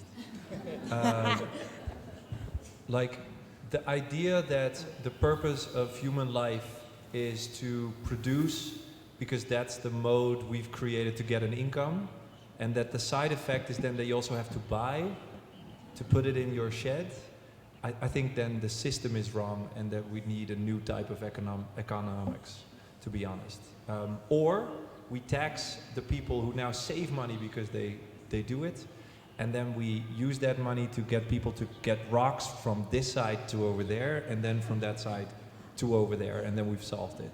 But I would say maybe we can find a better spending of our time than if that's the question, that we need to keep mining resources from the earth because we didn't come up with a better way of spreading the wealth, then that would be a poor imagination, to be honest.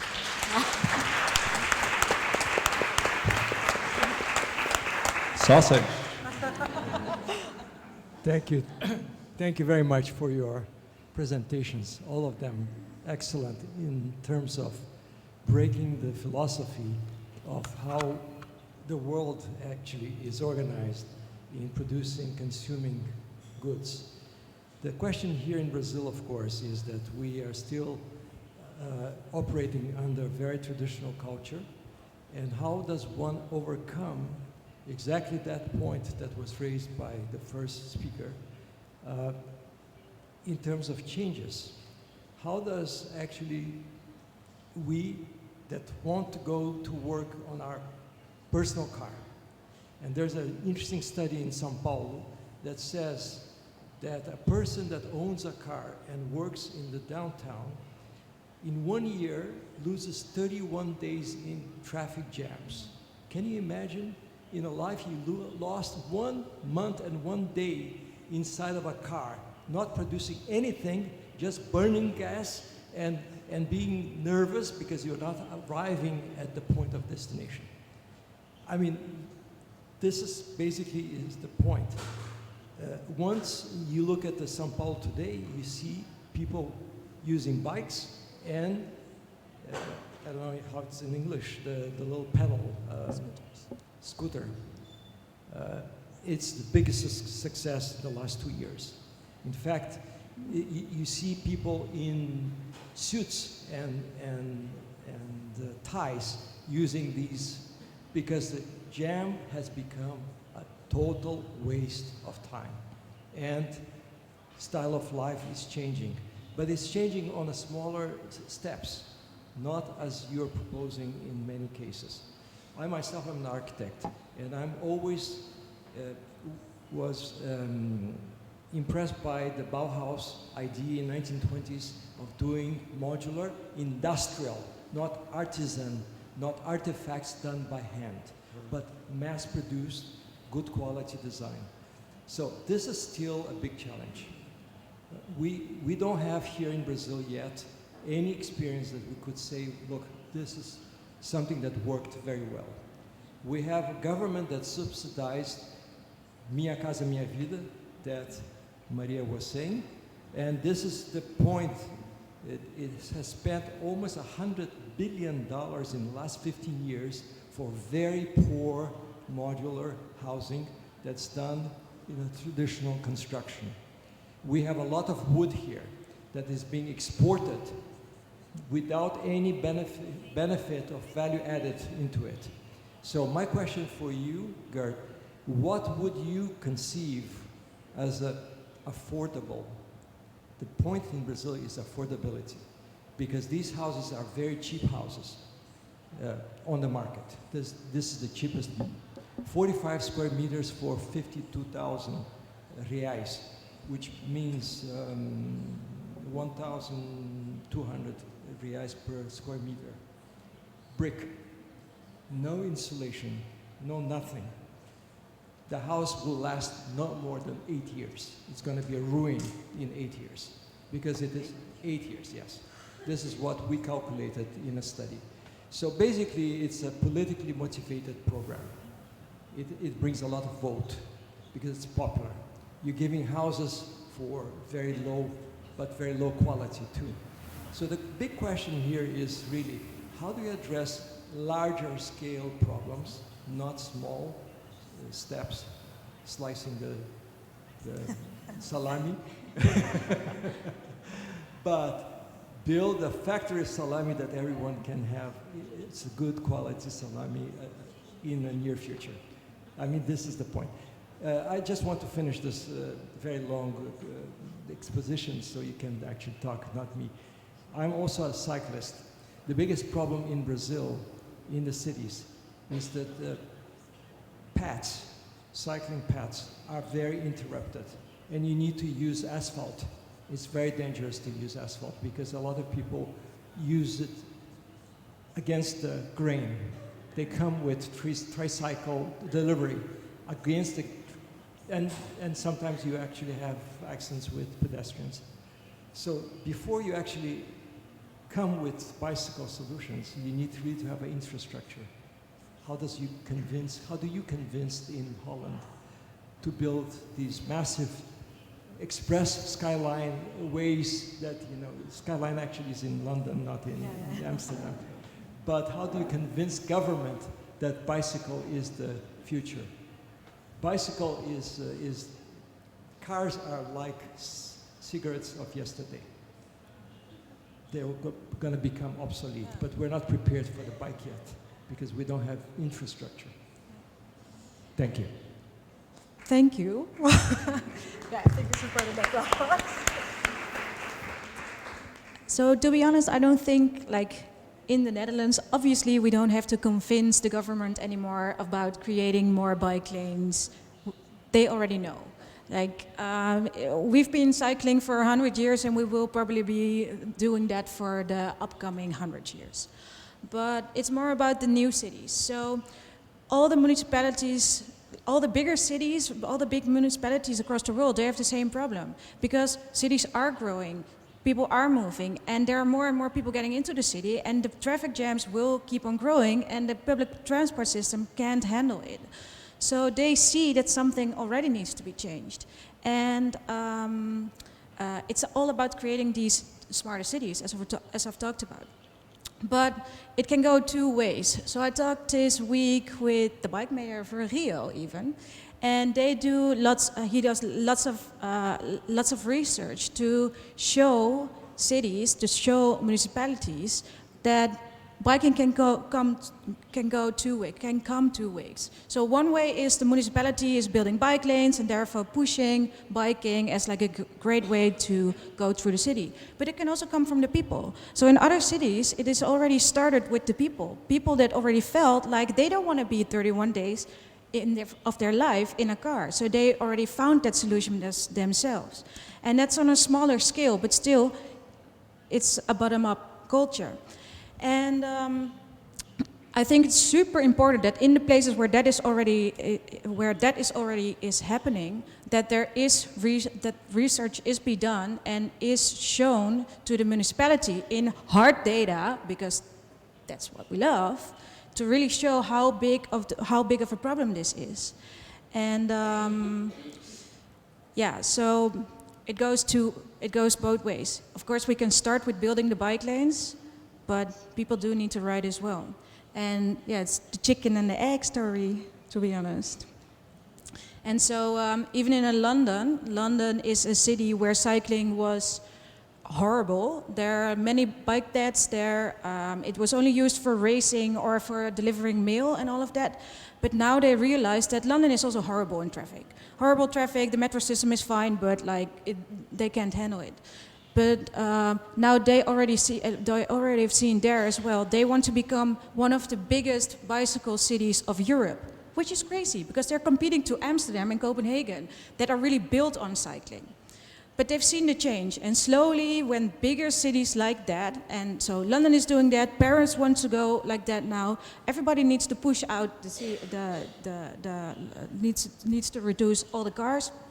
So slowly I think it will change. And maybe it starts in Europe and then it goes to the US because they're investing there like crazy as well in bike lanes. And then I think it will slowly drip down to the rest of the world, hopefully.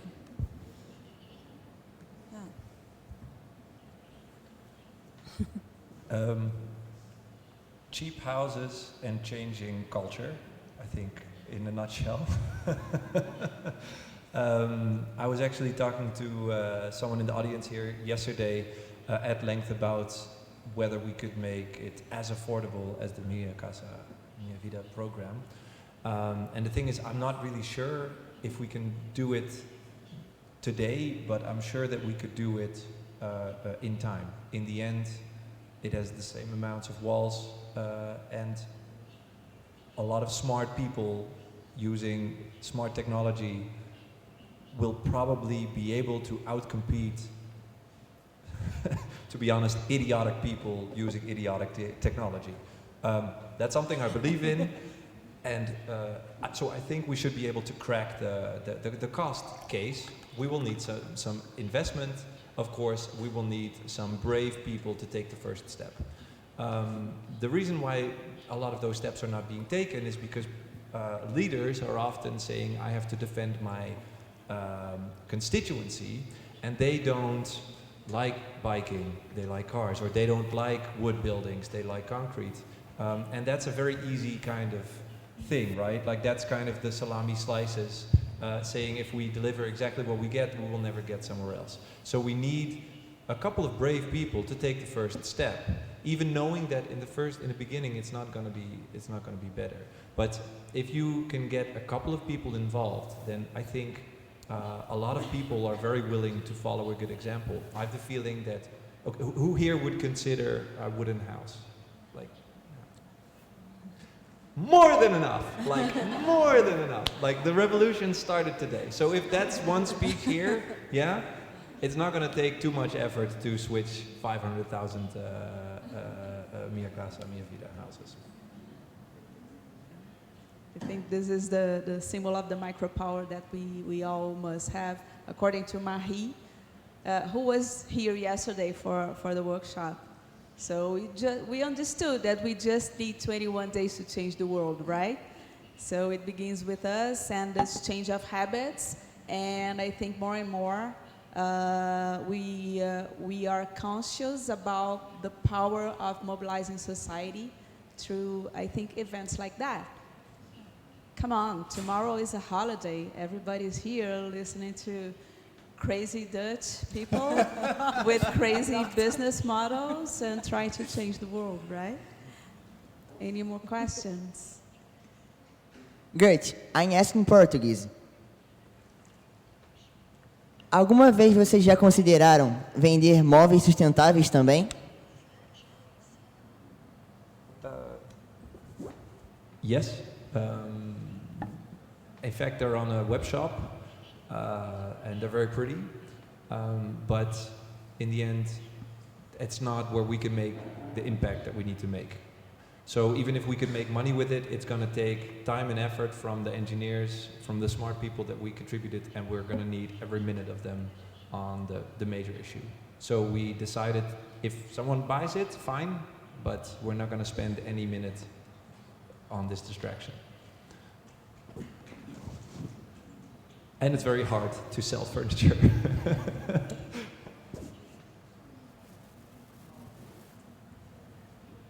Hi.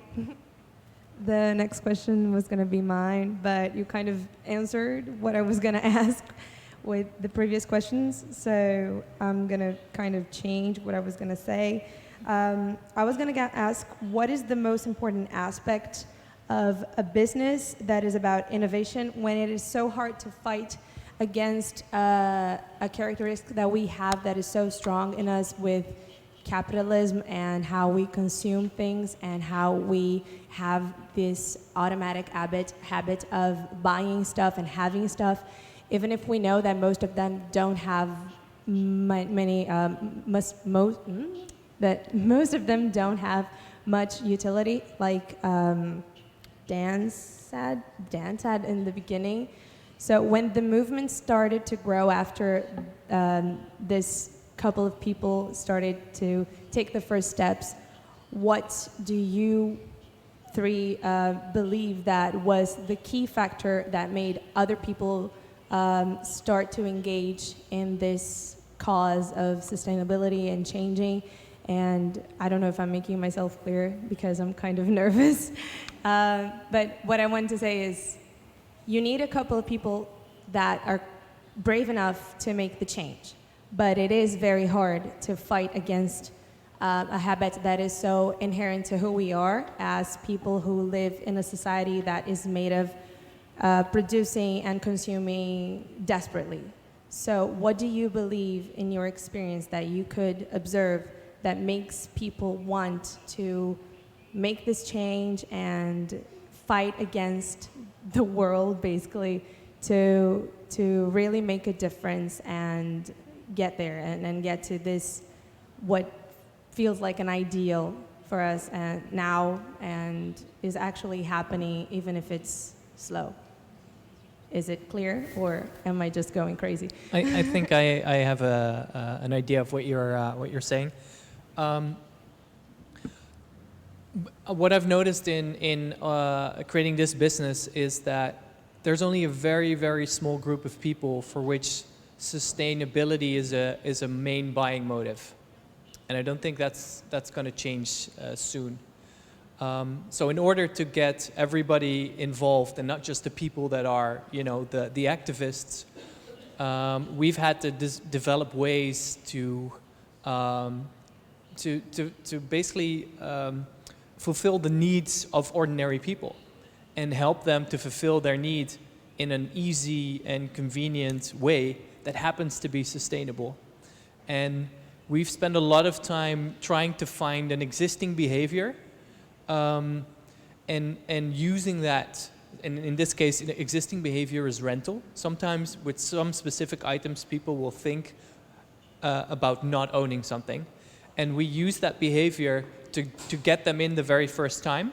And then we try to offer them an experience that they will remember. And then we start showing them, and there's more stuff. It's not just the bike that you just rented that you could rent, but you could actually also rent that thing that you might be considering buying. So I think that's at you. It has to be as good as the non-sustainable solution, and you have to find an existing behavior, an existing customer journey where you can sort of hack into and create a diversion into another new journey, and then start sort of repeating that behavior and inspiring people to do it more and more often. That's my theory of change for our platform. You mean your theory of change is like slightly tricking people, but in a good way? I don't know if it's tricking. It's it's using something they already want and then showing them you know, a shiny thing that resembles very much what they wanted, and then having them like it, and then, you know. I don't know, you can call it a trick if you want.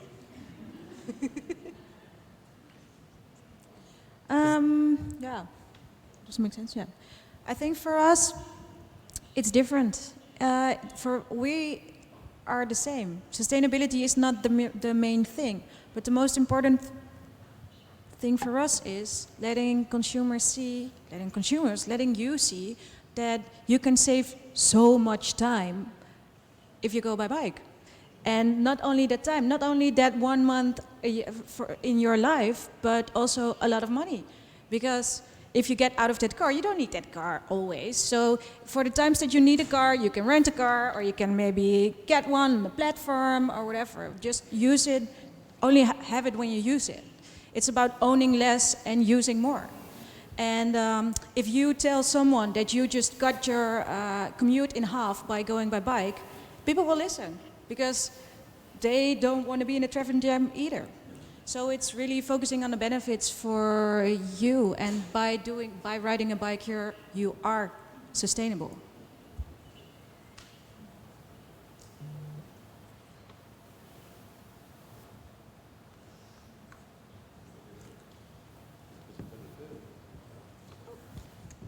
Hello, good night. I'm standing up, hoping my thoughts are going to come out easier.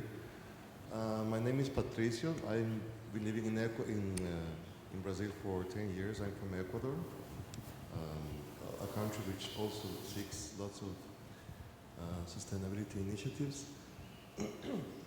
And if you guys agree, I'm going to kind of think out of the box and ask you guys to give your opinion and your take, not regarding goods and not regarding bikes and not regarding houses. Given your experience, and giving this opportunity, having you guys here, and since you're targeting the Brazilian market, what do you think? What ideas would you throw right away, right now, regarding the humongous problem that Brazil has, which is food waste? And I think food waste has a lot to do with sustainability also, because a lot of producers are not stimulated by the income they get, because they produce a lot, they get a very low income, they get unstimulated for producing more food. At some point, the food supply will change, but the food they produce is wasted humongously. And I don't know many parts of Brazil, I just know Rio here in Rio. But my impression is that the food waste is tremendous. So your experience with sustainability as a whole, what ideas would you throw for Brazil to try to improve or to reduce the food waste?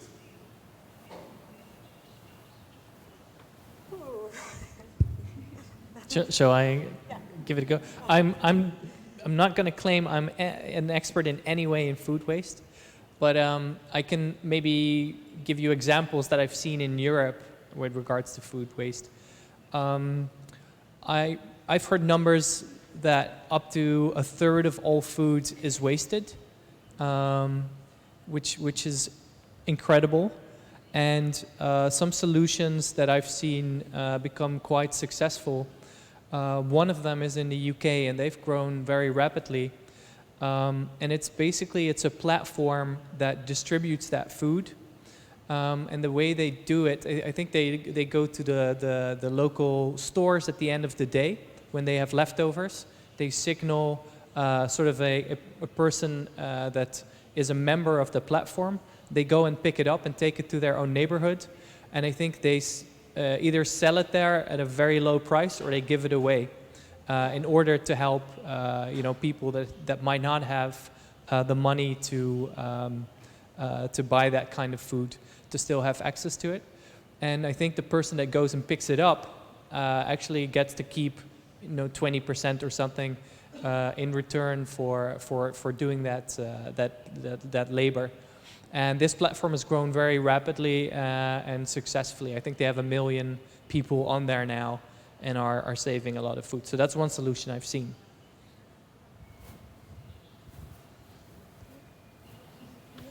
Stop eating beef. Yeah. They emit methane. It's 4 times more polluting than CO2. And I don't think they have a very healthy relationship with the natural forests in the region, like chopping trees down to provide more space for more and more beef production. It's by far the most environmental impact per kilo meat produced or protein consumed. I don't know how to stop waste when it's already there, but you can cut down your impact of your food by half by just stopping beef. And I know it's probably not a very popular opinion looking at the menus here. But, I would add to that maybe start treating not the symptom, but the origin, and tackling into the non-consuming, not producing waste situation, which is not only about food, but about waste in general. And we tackle a lot of these issues in Living Mundi during Parquelagem and the other discussions. But it's excess.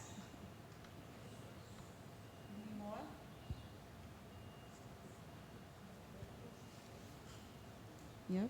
Não, eu queria fazer um agradecimento porque eu acredito que eles estão sonhando coisas muito fortes, importantes para o Brasil. Sou muito grata por vocês estarem aqui acreditando em algo tão utópico na minha maneira de pensar, no momento, né? Eu costumo ser muito positiva, mas eu imagino quanto está difícil para nós elaborarmos tudo isso que vocês falaram, que eu achei tudo tão maravilhoso. Particularmente, eu gostei muito das ideias do Gert, falei certo? Porque lida muito com a intenção e as ações e coração das pessoas, né? Nós estamos com um problema estrutural muito grave, política, segurança, né? E isso esbarra numa questão de educação, que é uma parte da nossa sociedade, né? Da nossa construção de sociedade, que está decaindo muito, principalmente para a maior parte da população, que é favelada, né? Eu moro na Rocinha, eu sou educadora, né? Eu trabalho sempre em caminho contrário da violência e de outras práticas, mas eu percebo a dificuldade, né, de se inovar de qualquer forma com relação ao que tem a ver com isso, porque nós temos a violência muito crescente aqui no Rio de Janeiro. As bicicletas seriam maravilhosas, mas o índice de criminalidade está crescendo, os assaltos também, né? Não só de bicicleta. Infelizmente, é uma tristeza ter que falar isso, né? E a queda da qualidade da educação, porque é preciso transformar as pessoas pela renovação da mente. E não há como renovar a mente se não tiver uma educação de qualidade. E eu vejo que isso tem muito a ver com uma política que investe na necropolítica, a política da morte do preto, do pobre, do favelado. Não estou fazendo apologia política não, tá, gente? Mas eu acho que ninguém está se deixando de perceber como as coisas estão se tornando graves. O Rio de Janeiro, quando eu cheguei aqui, há 25 anos atrás, era a cidade maravilhosa. Pelo menos ideologicamente parecia. Hoje é a cidade que está descendo, igual chocolate diante do sol. Está se dissolvendo por falta de estrutura, de algo que deveria ter sido feito muito anterior na estrutura da cidade, né? Isso esbarra em várias áreas, a política, a economia, a construção da mentalidade dos políticos para o futuro. Ninguém está pensando no futuro das crianças. As favelas vão continuar crescendo e é impossível construir as casas do sonho nas favelas, das suas casas, que são lindas, maravilhosas, respeitam a natureza. É tudo maravilhoso, mas não é real, entendeu? Infelizmente, eu acredito que nós vamos levar um tempo para elaborar isso. Como eu sou educadora social, eu acredito que pela educação se poderia fazer isso. Se a sociedade abraçar algumas crianças, eu falo para vocês aqui que tem o privilégio de ter esses pensamentos tão além do próprio tempo nosso, que vocês abracem a causa das crianças que precisam de um padrinho social para ajudar, para que ele cresça em educação e em qualidade de vida. Aí a violência diminui, a gente pode ter pessoas que vão ser pensantes, reflexivas, num futuro próximo, para que a gente possa reclamar uma cidade que respeite o indivíduo que mora aqui dentro. É isso, desculpa, obrigada.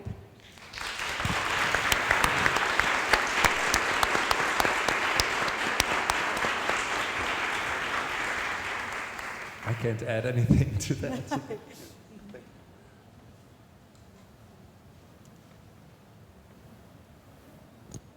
Boa noite, tudo bem?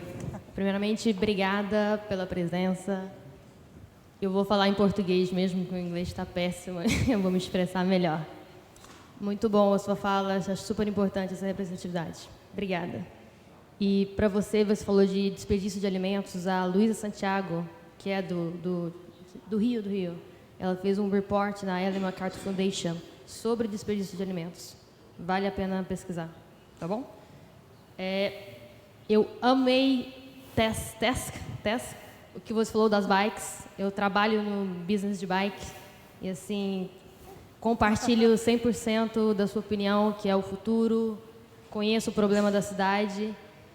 Me doeu um pouco quando você falou que não é ainda profitable, que não é rentável ainda, né? É muito em função dos investidores, mas eu acredito que é uma balança que deve equalizar no futuro. Então, minha pergunta é, vocês têm alguma previsão de introduzir esses modelos de negócio no Brasil, por exemplo, do nosso gnomo, das bikes? Vocês têm algum plano de expansão desses modelos de negócio para a América do Sul?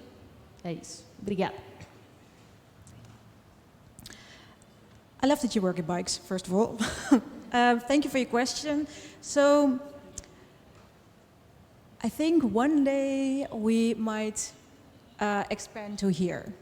But there is this problem now that if you want to import bikes to here, it's super expensive. Otherwise, I would have been here with this nice bike that everybody could try, and it will probably stay here. But we can't do that. The extra cost of doing that by taxes is like 100%. So that means that a bike, like that e-bike, will cost 6,000 euros here. I don't even know how much I can, that's super high, so it will never work. And so I think that for us to make it work here, that's going to be really hard.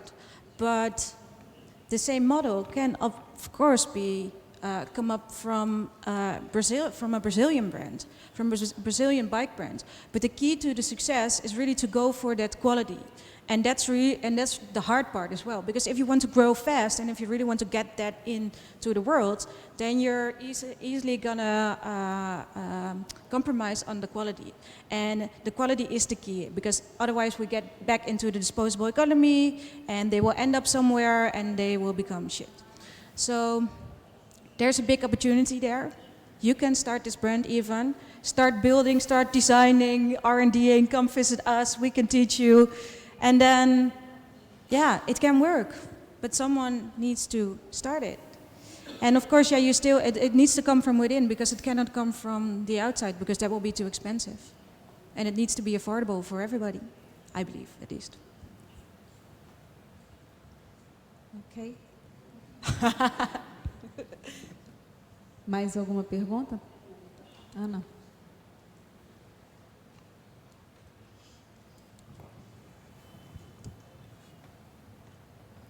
So first of all, thank you very much.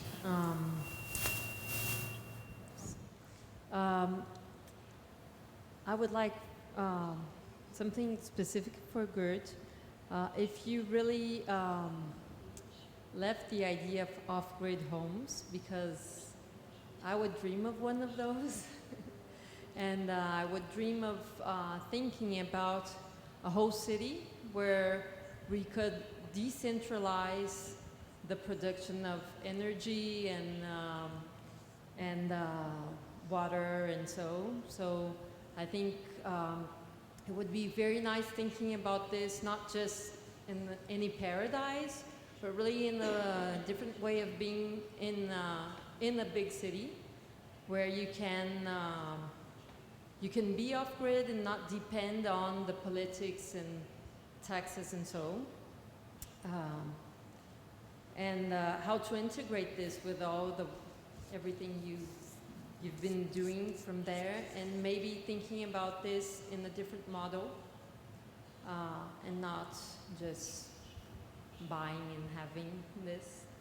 And then something that I realized is that the three of you start in the user experience, and sometimes in your own experience.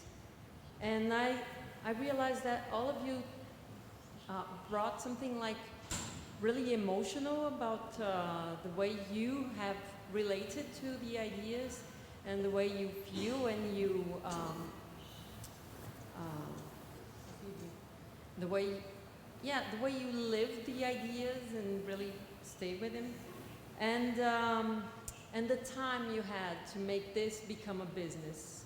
So taking time and being able to do things that don't work and come back and look at that. And so it's like if you were looking for how can I bring this that is for me emotional and that relates to something I really believe, to make this become a business model.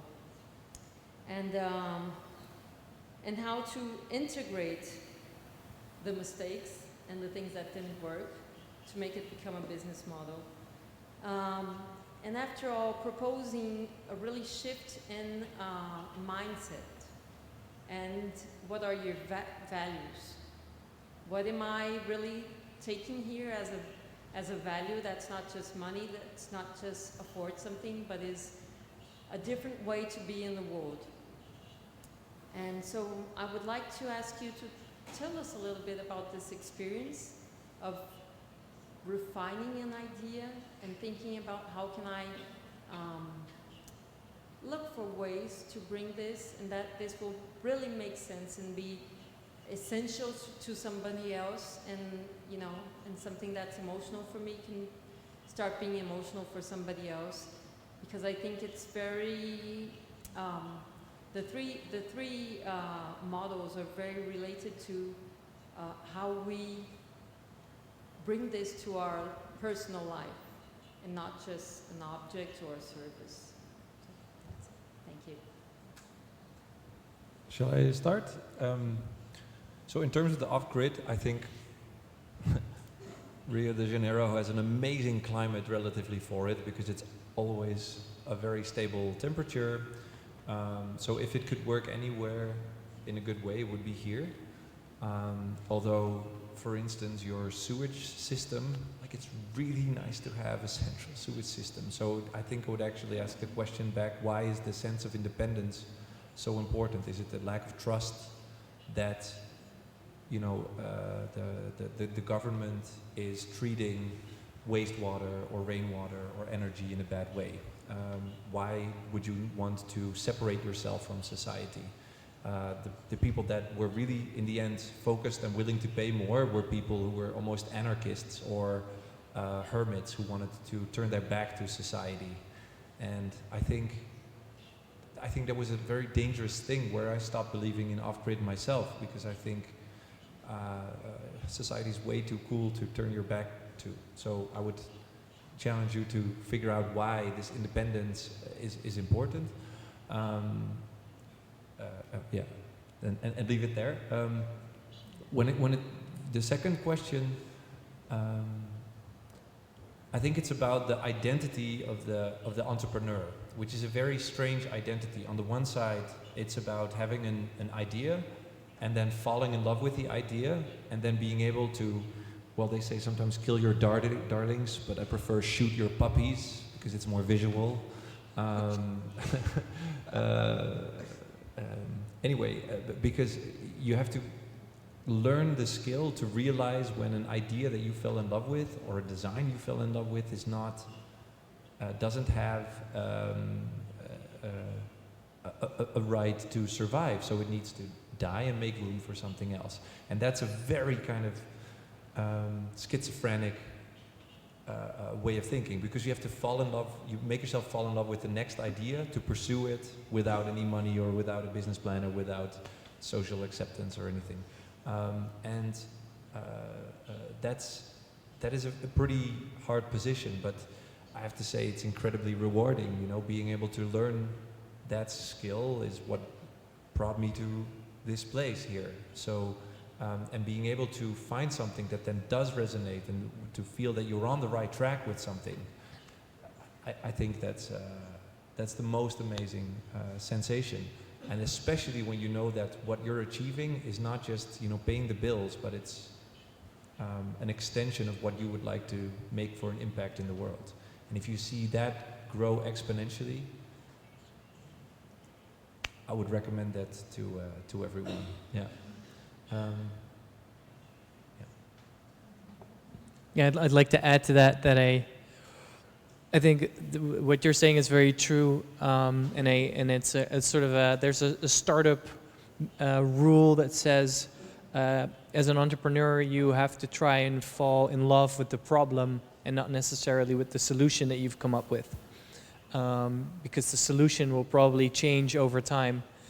And I do think that having that passion is very important, because that's the thing that's going to pull you through, you know, all the hardship and all the years of trying to figure out a solution. And I've learned over the years that things that are really changing the way that we behave, that we consume, that we live, that we function as a society are never quick changes. I think change is always slow and always requires persistence and stamina, and that requires a lot of passion, because otherwise you're not going to make it to the end. It's not a quick get rich quick scheme. It's really, you know, a long. It takes, in Dutch they say, it takes a long breath. Yeah. You have to be a little bit sadistic, you know, love the problem and. She's writing it down, so it's loaded now. Love the problem. Yeah.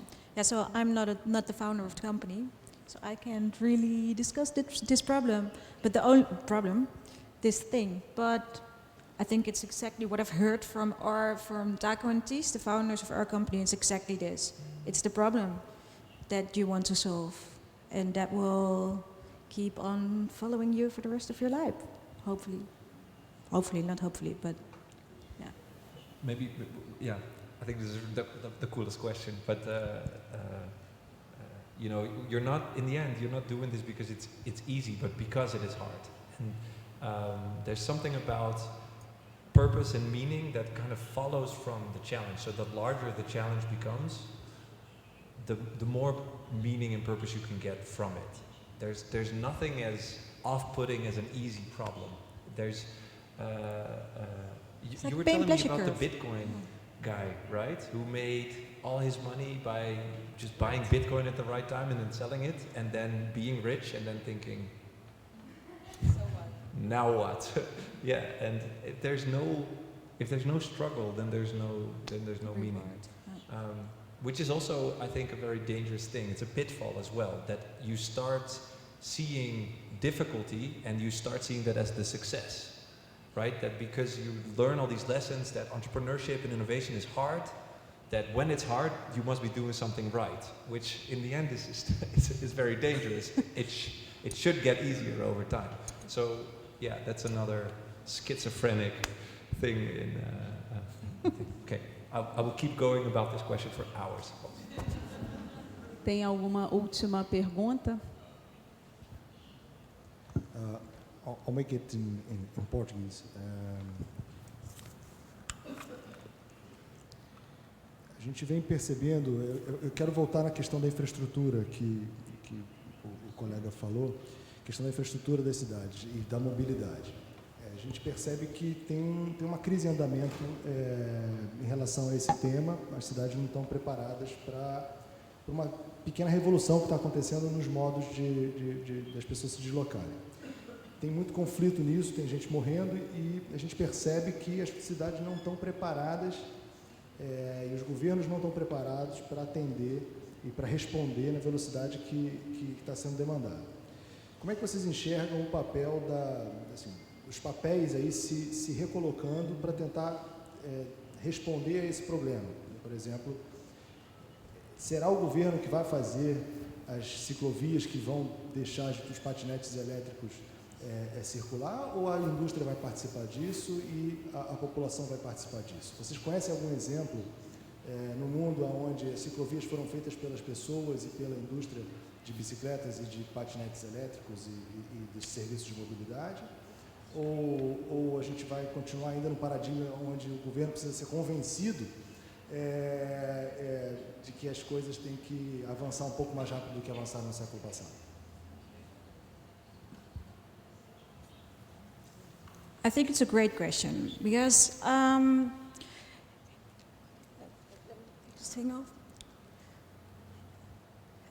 let me think about this. I think it can come from the people and it can come from the industry. But we as FMO have even been thinking about creating bike lanes but then in London, because we know the safety there of biking is really bad, and the city is investing in bike lanes, but that doesn't mean that there's enough. So we had this idea of really like one night, put some paint somewhere on some roads, so at least cars see that there's something happening there, and that they know, like, oh, this is not a place where I could be. It's the red carpet that I heard people talking about today. But this is something that the industry can do, and even people themselves, as long as there are people that really want to make it into bike activism, you can do this. And by doing that, you show the municipalities as well, of course, like here, something's happening here. And of course they are slow, but it needs to be seeded somewhere. So I think the bike industry can play a very big role, but I also know that here in Brazil, at least, the bike industry isn't that big. So the easier suggestion would be, yeah, if bigger bike brands from abroad came here, we could help with that. But then we have the government who's working against us, because they don't want us here, because they're lowering taxes on cars. So that's really hard. So there needs to be something here from within Brazil, to really get on that street and really get those bike brands here out to change the way. But I do think that, like, why should a bike lane be owned by the government or by a municipality? If it's about safety, then who cares in the end?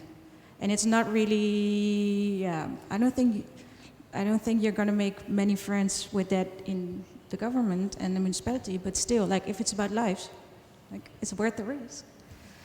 So, but it's hard.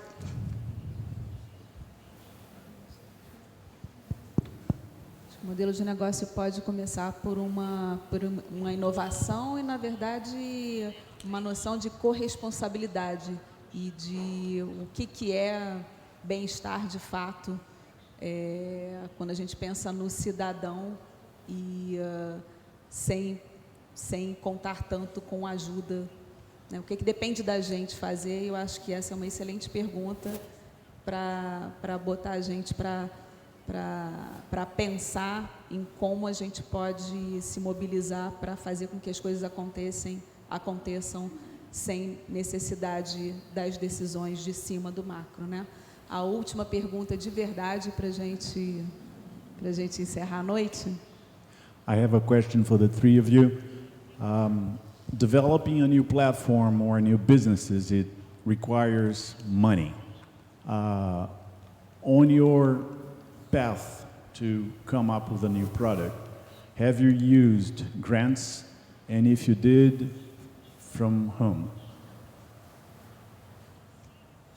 Shall I start? We've been on a long journey, and that means we've had to figure out how to get money from many sources. Grants were a part of that. We received grant funding from the Dutch government, innovation subsidy.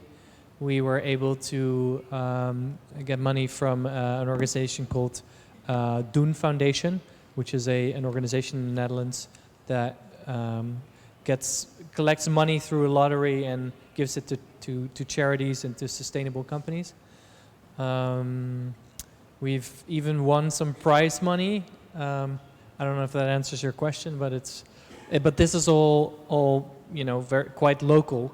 The one source of money that is not directly, it's sort of a grant and is international, is something called the Postcode Lottery Green Challenge, which is an international competition for companies that reduce carbon emission or have some other environmental impact.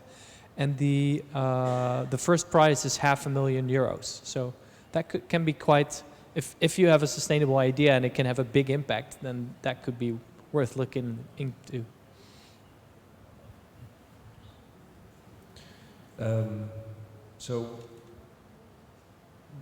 There's this one kind of thing for if you are working on innovation, then you can deduct the taxes on you pay for your employees.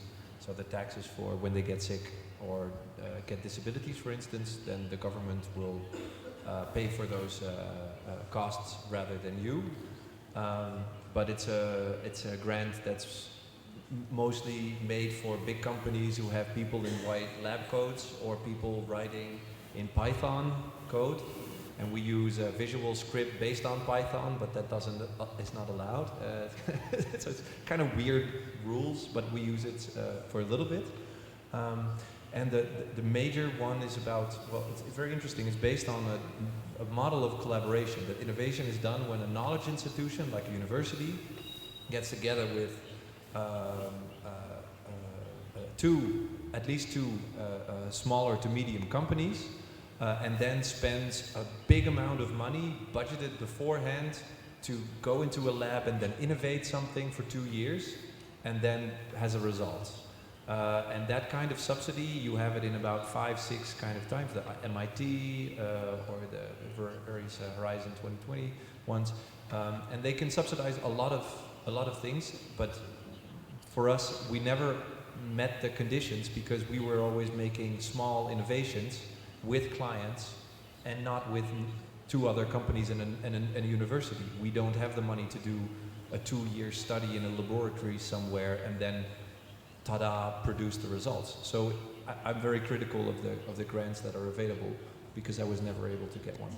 Yeah, no, but I think the government's definition of innovation, at least in the Netherlands, does not match my experience of what innovation is in reality. So the definition is, I guess, very much focused on traditional companies that have, enormous roadmaps and can tell you what challenges they will find on their way.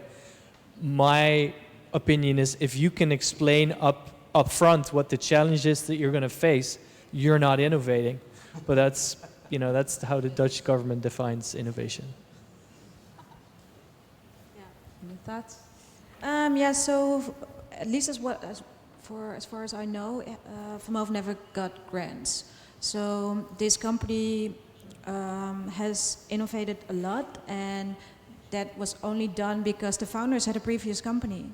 So all the profit from that company went to this company, and therefore they could R&D for years and years and years, and to create this perfect city bike. But so it's really nice, but it's not really something that can help other companies. If I can add one thing, I think programs that do really work is when a government can take be a customer and take a kind of launching customer situation. That can really work and that can be very valuable, except that they often say that they will be a launching customer, but then in the end they will still be looking at the cheapest offer or something like that. A good definition of a launching customer to facilitate innovation, it's very difficult with a governmental body being either a funder or a client, and you need specific innovation-minded people in these programs, but it can work very, very well. Bom, thanks very much for coming here all the way. Queria agradecer a presença de todos. Vou encerrar esse Live Mundi pedindo para o Yuri e para a Lu virem aqui ao palco, por favor. Porque eu acho que é um símbolo de um momento em que a gente precisa somar a Lu como grande inspiradora e idealizadora desse movimento, desse Live Mundi, e o Yuri representando os parceiros que são tão necessários para a construção de um hoje, mas com essa visão de futuro. E aí, para encerrar mesmo, eu queria compartilhar uma frase do André Trigueiro, que nos mandou, primeiro nos brindou com 3 horas de conversa no encerramento do Live Mundi lá no Parque Lage, e depois nos mandou essa generosa mensagem falando o seguinte: vocês estão atirando no que vem e acertando no que não conseguem ver, porque é maior do que se imagina. E aí me deu uma sensação danada de que a gente está no caminho certo e que a gente, de fato, já começou a transformar o mundo. Então, obrigada.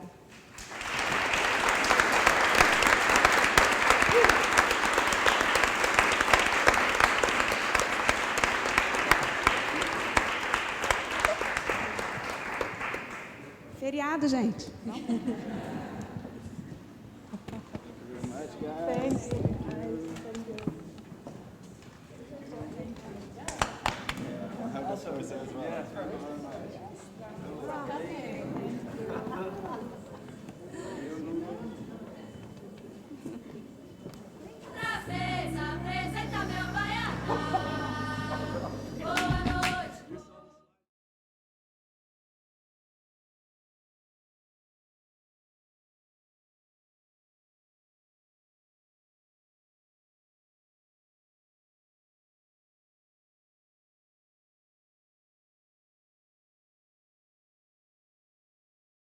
Thank you.